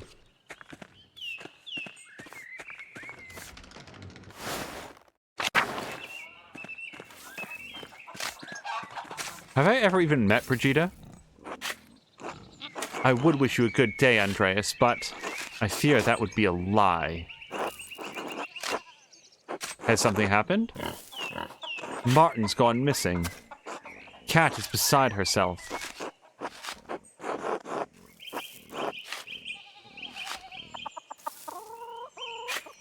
Sure, why not? I saw him fleeing the Abbey Thursday morning right after Baron Rothvogel was murdered. Lord God! Martin, you couldn't have. You think Martin could have killed the Baron? No, there is a storm cloud over Martin, but it rains only on him. He would never hurt someone. I can't imagine it. It looks suspicious. The fact that he stole from people is just a big whatever. There's a big separation between theft and murder, I think. It does, I know, but he has made many mistakes, but he's never hurt anyone. Not me, not his mother, not the animals. Even if many in town don't speak highly of him, I know in my heart he's a good man. Please believe me. I just want to understand who might be responsible for the Baron's murder. For what it's worth, I don't think it was Martin. Yeah, Martin didn't, like, bury a knife and a blood-caked rod in the cemetery before he went on the run. I understand. Thank you for hearing me out. I should probably get back to my chores. Franz will be angry if he sees me shirking. Or talking to an unmarried man. God willing, Martin will come home soon. He will. I must trust in Providence. Be well, Andreas. Be well, Brigida. You should come for supper at my table. Now, hold on. Before I select this, though, is this following up on the Martin lead? Like, I was coming here because I thought that this is close enough to the widow that maybe we'd pick up some more information, but if this is about Martin, that's not what I want. Maybe that's not the best option.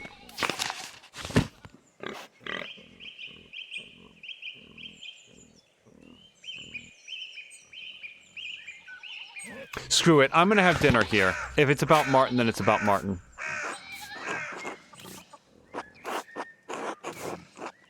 Good. Bless us, O Lord, and these your gifts for which we are about to receive from your bounty.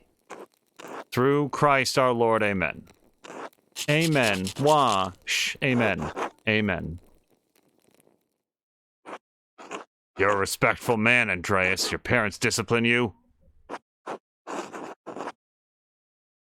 They tried. Just thought as much. That's the secret to well-behaved children. A firm hand. I guess I'll eat the fish stew. Spare the rod and spoil the child. That's what the Bible says. The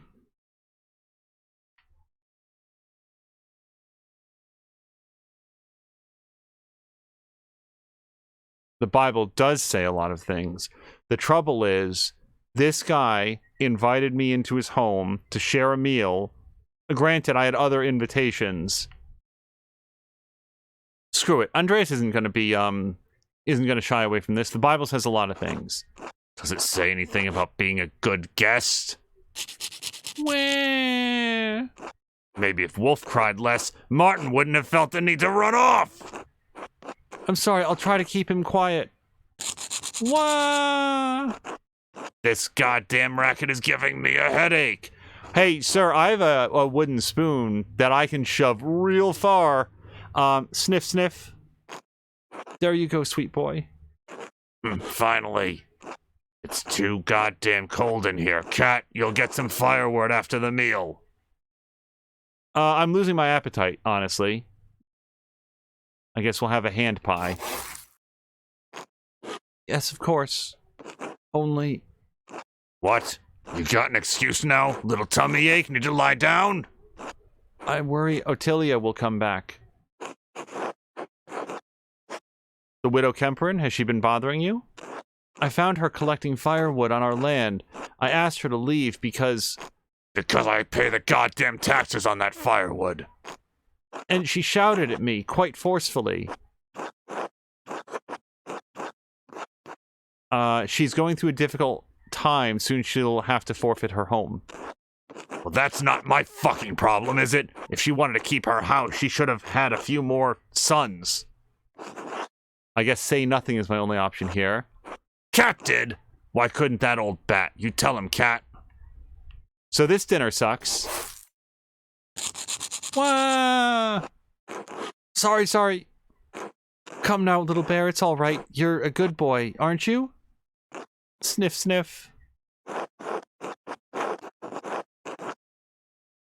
You're a marvel at soothing him, Brigida? I have many opportunities to practice, I'm afraid. I wasn't done speaking. Of course, I'm sorry.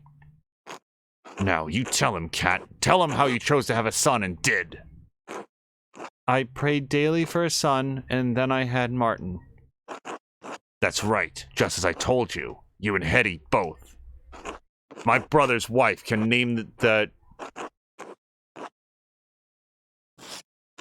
Make the Lord hear her. That old witch couldn't have done the same. Could have done the same. I hope Martin's all right. He usually comes back by now. Shiftless good for nothing maligner. Wow, malingerer? I'm not familiar with that word.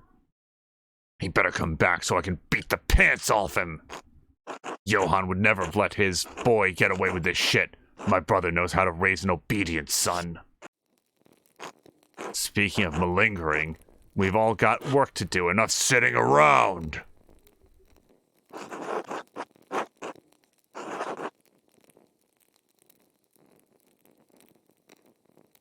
I don't know, guys.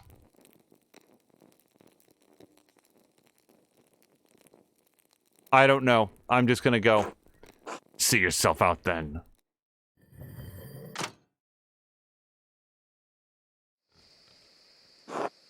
I could get some sleep or break into the library.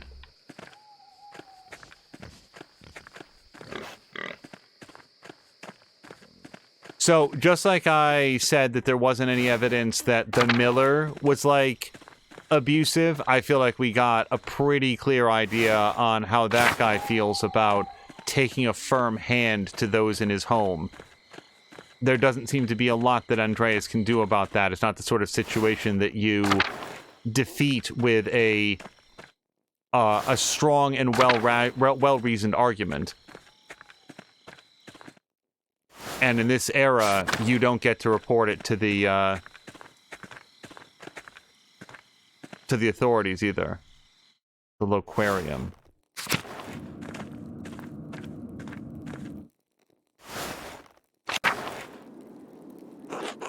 Matthias says the Abbey is... If she sees me, he'll kick me out. I have to keep out of sight until he's passed. Good thing he can't see well.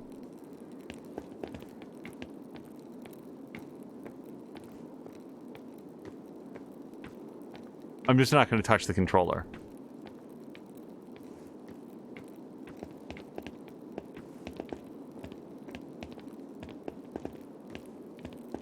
Foxman is saying, how much whiteout have we used so far? This is really going to cost us.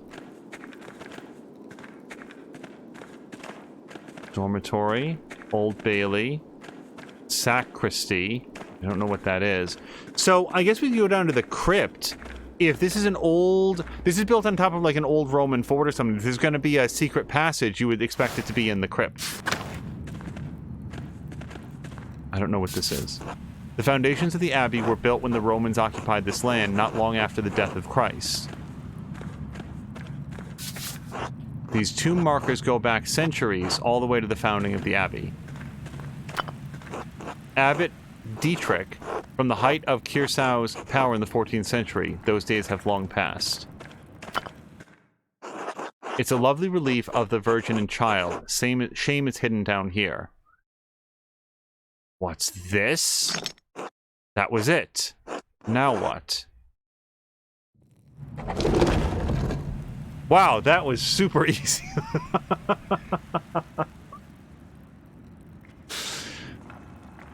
I'm the best. If I go up these stairs, it's going to take a while to find the records I need. I'll lose some time tomorrow morning unless I turn back now. Enter the library. I mean, look, what have we come here for? Search the nuns' records. What's this?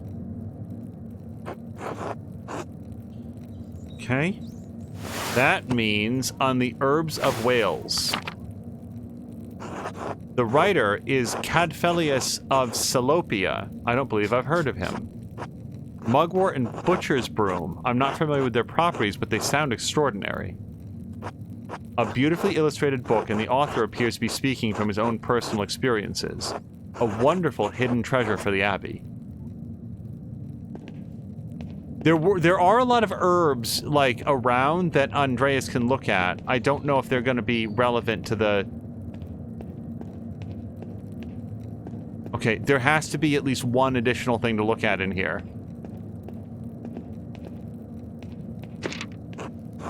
What do we have here? Bifolium taken from a larger text. The Mysteria Astra? I'm not familiar with it. Some sort of astronomical text. Seems rudimentary, explaining the connection between astrological signs and the elements, and their basic... Oh, this would have helped us if we didn't get it off of, get the lecture from What's-His-Face. Each sign is governed by one of the 4 elements. Cancer, Scorpio, and Pisces are the water signs. Capricorn, Taurus, and Virgo are the earth signs, and so on. It cuts off there. The next page is about something else entirely. Sister Illuminata must be trying to reconstruct the larger text. Those 2 pages were interesting enough, I suppose, but quite basic. Wait, that's the connection between the astrological symbols on Ferentz's cipher and the elemental symbols on the Vovell. This must be the text he referenced to create his cipher. Interesting. That would have been much simpler to solve if I'd seen this first.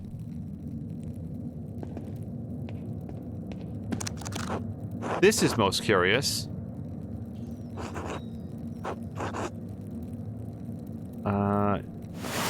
Account of the Labyrinth of Books.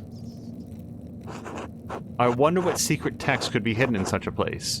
I'll have to see if I can borrow the book when I have some free time, if Illuminata allows it.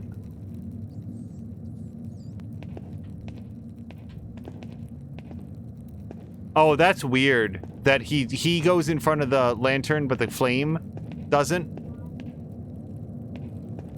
Whatever. That's like the smallest possible thing.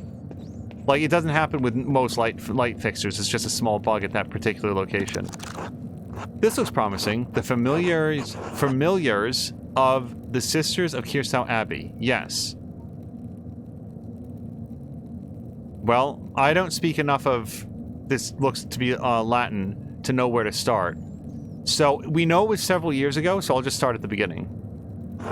Mother Catherine was the first to enter records, it looks like almost 50 years ago. Sister Hildegard from the Goldrick family in Ravensburg, quite wealthy. Looks like she became the prioress after Mother Catherine.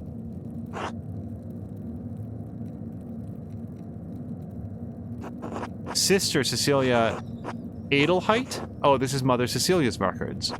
Wait, she's from the Welser family? They're one of the most powerful families in Augsburg. It looks like her family donates a lot of money to Kierstow every year, more than my family sees in 10. Sister Gertrude from Hoff, the herbalist, yes. Her father is an apothecary. That explains it. Matilda Oblate? Yes, the nun's cellarer. Appointed official in the monastery responsible for maintaining food supplies and maintaining the grounds. She came from Kempton. Merchant family. They donated pigments to use in the scriptorium. Quite thoughtful. I'll have to thank them if I ever get the chance.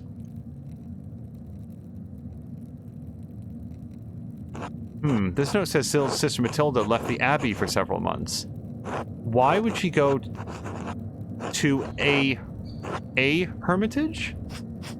Yeah, a hermitage. Okay. It seems strange that she's the only entry with such a note. The date's 3 years ago. This was just before Father Matthias died. Which means it was around the time Baron Rothvogel visited. This has to be it. Matilda must be the nun the Baron harmed on his last visit. I should talk to Mother Cecilia again, and maybe Sister Matilda as well. I really am not very comfortable with this line of questioning. It seems like it's highly traumatic. At issue is Brother Piero stands to be killed if we don't get the answer to this, but I still don't like the idea of delving into this woman's traumatic, private, personal history. This should be interesting. Sister Illuminata. Named Angeline from the Capocci family in Perugia. Looks like they have some connection to Kierstow through an old abbot, Rudolph. Her family donates money to the abbey every year as well.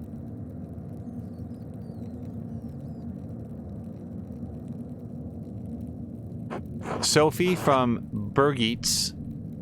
Her family is poor, but they donated flour. Lisbeth Oblate, she's from Utrecht. Looks like she had an eventful life before coming here, married with a child, and both died. Her merchant family has some connection to Kiersau through the Kaufmans of Rothberg. Well, I don't...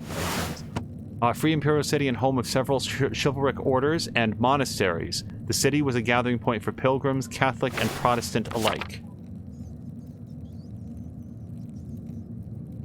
Sister Margaret? Oh, the blind girl who assists Gertrude. Yeah, we know who they are. She went blind because of a failed surgery on her cataracts. Oh, 16th century eye surgery? I'm sorry, it's gonna take a second to unfold from this fetal position on the floor. Oh. Oh. I just assumed she was born blind or something. Wealthy peasant family that donated wool and a pasture in Krimmel. Sister Zedena, this should be good. They donate a fortune to the abbey. No wonder Mother Cecilia and the abbot let her behave as she does. Okay, that's all the records. Let's talk to Cecilia. I really don't like the idea of confronting Matilda.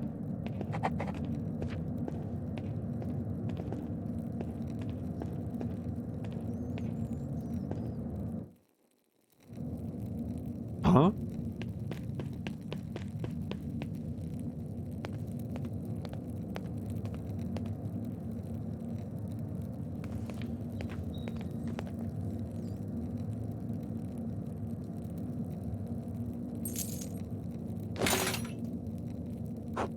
What in the... what?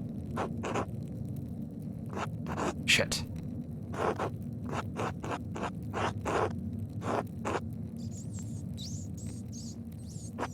What am I gonna do now? This is... I'm thinking about, like, what, Beatrix says. Just wait for them to finish, then leave. It can't take that long, can it? Speak with them openly in good faith as men of reason. I feel like he's really gonna spoil the moment. These two have probably been waiting to get together for who knows how long, and it's really dangerous for them.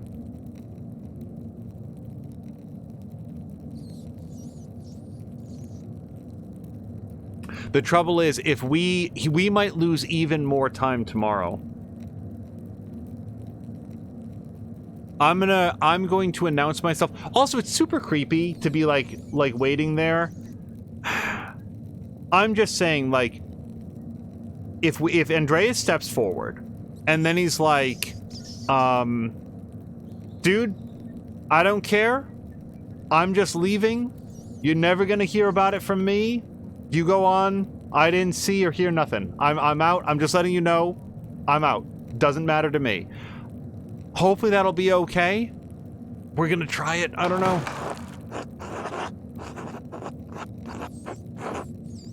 But see, here's the thing. They won't be happy about me being here. But we're in like a mutually assured destruction. They can't tell on Andreas for being here, and he doesn't want to tell on them. Like, he doesn't want to do it anyway. But it's just like, it's cool. We both keep each other's secrets. It's fine. We can either both go down, or we can maybe even work together. It's fine. I have to choose my words carefully. I'm an orator. We're gonna nail this. I'll talk to them. We can work this out.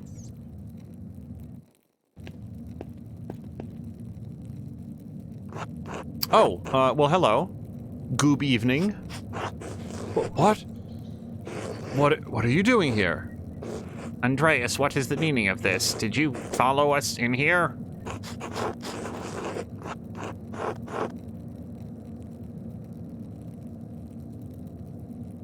What should I say to them? This is a delicate situation, to be sure. They're understandably concerned. If their tryst is discovered, they could be expelled from Kiersau, or maybe worse. I like Beatrice. I like the right up the top. It's none of my business. Why don't we just go our separate ways? The trouble with, like, I'm worried about making it transactional. I don't want to, like, blackmail them and hold this over their head. I just want to go, and 5% is voting to drop a flashbang.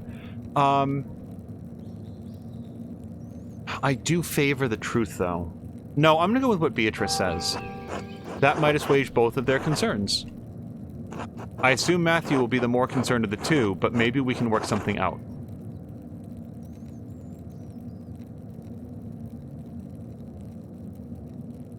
Okay, but I don't want to say this. I don't want to say this, where it's like, blackmailing. Okay. So the trouble with that's between you and God sounds judgmental. Like he's going to go out of here and tell the abbot what he saw. I don't want to say that. I don't care what you two are up to. I'm going to go with I didn't mean to alarm you. I came in looking for clues about who killed the abbot. None of these are like, I don't care what you two are up to. It's none of my business. This is the next closest one, which is I just came in here looking for clues about who killed the Baron. I know that Brother Piero didn't do it. Someone else from the Abbey or the town has to be responsible. You know Piero is a good man and a pious monk. I can't let him die. Oh, good. I can't believe Brother Piero could murder... I'm sorry. It's just so shocking. I pray that God will deliver mercy to Piero and bring the true culprit to light. I'm glad you are doing what you can to help him. It's difficult for the rest of us to act, given the abbot's opinion. Andreas, how does skulking in the library help you prove Brother Piero's innocence? I'm not sure. Did you know why Sister Matilda was sent to a hermitage? Why are you saying that? Why are you betraying her in this? She doesn't have anything to do with this. I do recall a period where she was absent, yes. One day, she was just gone. I don't know why. I don't normally concern myself with Mother Cecilia's business.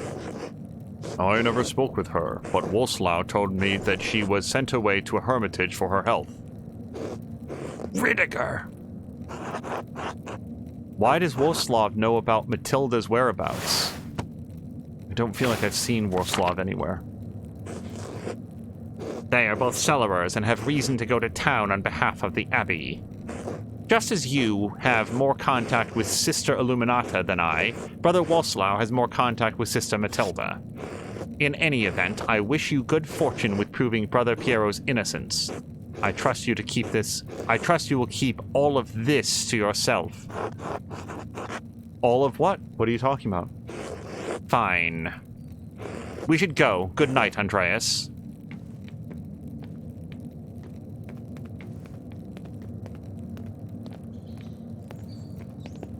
Okay, I feel like we navigated that about as well as we could.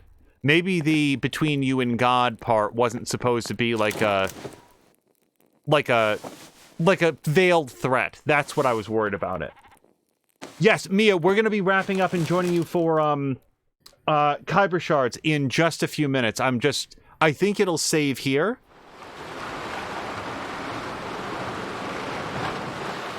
Hopefully.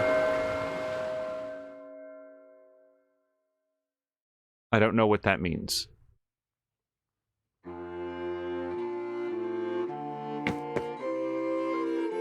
Okay, can I, like... This is a save point, though, right? Quit? The game was last saved 15 minutes ago, so I don't feel like we've reached a save point. Andreas, when are you coming home? Dad, I'll be home soon. I'm just a little nervous about this girl, Sabine. Don't worry yourself over it. I barely knew your mother before we were married. Besides, if you need a wife, you need a wife if you're going to start your workshop as a master. That's the law. Yes, of course. You're not going to quit this like you quit university, are you? Haha! No, of course not. Good. If it weren't for the work I did for the rector, you never would have had the opportunity. Most people never get a second chance after they throw something away like that. Say nothing. We'll see you when you get back. Sure, all right.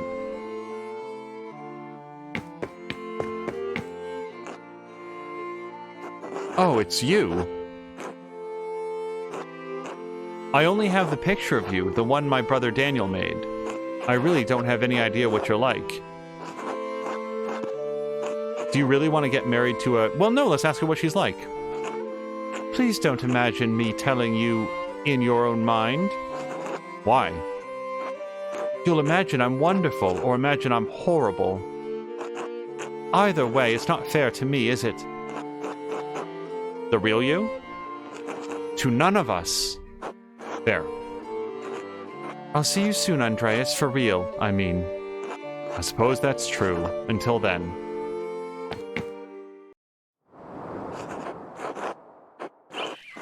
Please save. Prester John, I think is on the throne there. Welcome back, Andreas. It has been too long since you've graced this court with your presence. Apologies, Your Majesty. My mind has been preoccupied by a tragedy at Kirsau Abbey. What manner of tragedy? The murder of a nobleman, a close friend of the Prince Bishop of Freising. My friend, Brother Piero, is the abbot's only suspect. I know that he could not have done it. Yeah, we haven't saved. Oy. How do you know? Examine your assumptions, my son. In addition to having no motive and violence not being part of his character, he's not physically capable of the act. He is of limited strength and has a palsy in his hand that makes holding a paintbrush difficult. A whole lot of inconceivable shit happens on this hell of an earth, Andreas. I don't deny that it's possible, but I believe it is extremely improbable. So what do you intend to do about it? When I'm brought before the Archdeacon, I'll tell him what I know about other people who had motives to kill the Baron. I have to believe he'll see there are much more likely suspects than Piero. Why have you taken this task upon yourself?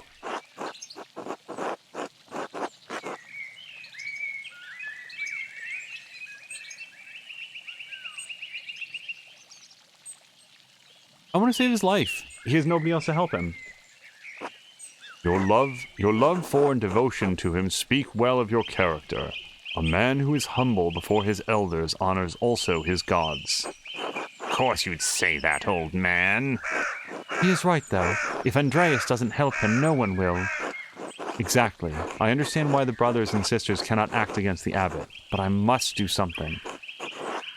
What does that shit-for-brains abbot care about the death of a useless fart like Lorenz Rothvogel anyway?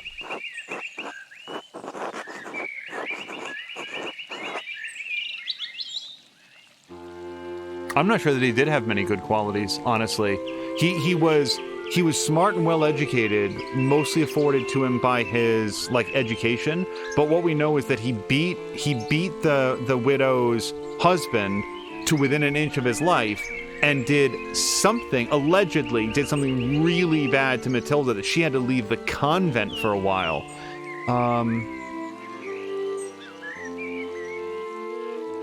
I don't think that I can disagree with that assessment.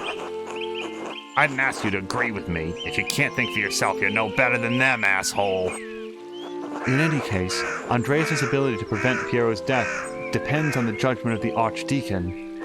Wise or foolish, corrupt or just, the Archdeacon will be the first and possibly final arbiter of Piero's guilt. Andreas must win the Archdeacon to his side, using the tools favored by men such as him.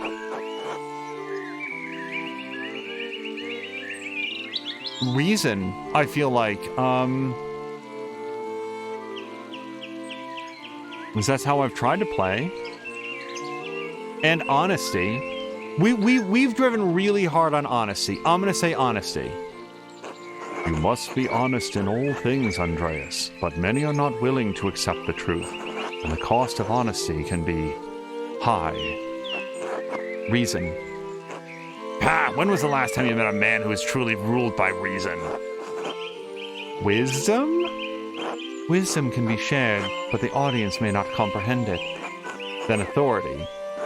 Despite your talent, you are merely an artist, and he has been invested with power by the Prince Bishop of Freezing. You have no authority with him, which is why I chose it last. If reason, wisdom, authority, and honesty cannot triumph, what am I left with? Hope. Lies. Truth. Well, I went with truth, with honesty!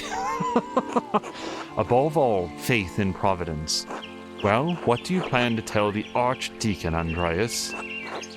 There were other people in Curacao and Tassing who had motives to kill the Baron. The widow Kemperin despised Lorenz for maiming her late husband. Maimed how? The Baron beat him savagely following an argument about trespassing on the Kemper's farm. His injuries were so severe that they were never truly healed, and he needed a cane to walk. He died less than a year ago.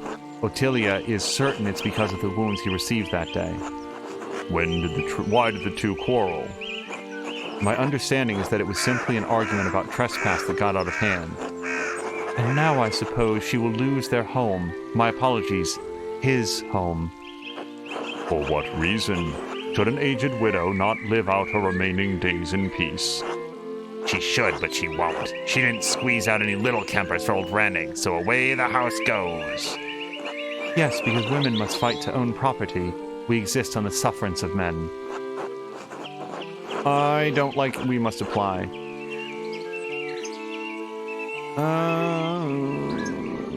It's true and terrible, but it's easy to understand her anger, but not that she murdered him. Good. Perhaps if more men understood our just anger, the laws would change. A good man does not sit idly by while injustice flourishes around it. What the hell is a half-trained artist with half a university degree gonna do against the might of the Holy Roman Empire? Idiots! You have established a motive for the widow, Andreas, but there is another matter which requires inquiry. While women and men are equal in most natures, women are weaker in strength. How could a woman of Ottilia's age overpower a healthy man like the Baron? I must admit, it seems unlikely that she could have stabbed the Baron with his own knife. If you mean to convince the Archdeacon that an old woman killed this Baron, this will be a difficult obstacle to overcome. Are there any others you suspect? I regret that we can't, select off a list, because I have a list. Prior Ferenc feared the Baron would report his occult interest to the Inquisitors. How so? Prior Ferenc and the Baron shared a fascination with the occult texts. The Baron was pressuring the Prior into performing a ritual for him while he was visiting Curacao. When Ferenc refused, the Baron threatened to turn him into the Inquisition. How did you come by this knowledge? I found written evidence, a letter from Ferenc to the Baron in which he discusses all of these matters. It is a very dangerous thing, a monk dabbling in the occult. His very soul could be in danger. Forget the soul. He could have been defrocked, excommunicated, even killed. All for a little curiosity. Better to stay stupid and ignorant, that's what I say. We're all aware. All of this worry over dangerous books started in the University of Paris. It shouldn't even be an issue out here. Whether this proclamation was made by a bishop of Paris or by the Pope himself, the danger remains. I also found a cipher that the prior had left on his desk in the scriptorium. When I deciphered it, the message pointed me to a freshly disturbed grave in the cemetery. I convinced Otto Zimmermann to dig up the grave in question. What did you find inside? Occult tools that Ferenc had hidden. Why hide them, and why leave the note? I suspect he hid them in case the Baron made good on his threat to summon the Inquisitors to Curacao. As for the note, I'm not certain. Prior Ferenc feared loss of his status, his life, and even God's grace. Is Prior Ferenc strong enough to disarm the Baron with his own knife and turn it against him? Magical aid. I'm gonna go with the occult answer. I personally don't agree with it. It must be considered as a possibility given his interests and motive. Are there any others you suspect? I found no other suspects. You have brought a worthy mystery before this court, Andreas. I pray to God we have granted you the insight you need to face the upcoming challenge. Thank you, Your Majesty. I am prepared to meet the day. Before you go, Andreas, there's one more thing to consider. You will be summoned to the Archdeacon to tell him what you know, but you need not tell him everything. I think I understand. There is a place for a noble lie. This is not one of them. Why? The Baron is dead. All of the people with a motive to kill him suffered, either directly or indirectly, from his wickedness. Simply mentioning a name to the Archdeacon may endanger them, whether they had anything to do with the murder or not. Yeah, no, I don't want to bring up the widow at all. I don't think that she had anything to do with it. Right, no point in throwing everybody waist deep into the shade, hey? I protest any attempt at deception, but you must ultimately follow your own conscience, Andreas. Little time remains before you must stand before the Archdeacon. Use it wisely. I will do my best. Until we meet again, Andreas, God be with you. And also with you, Your Majesty.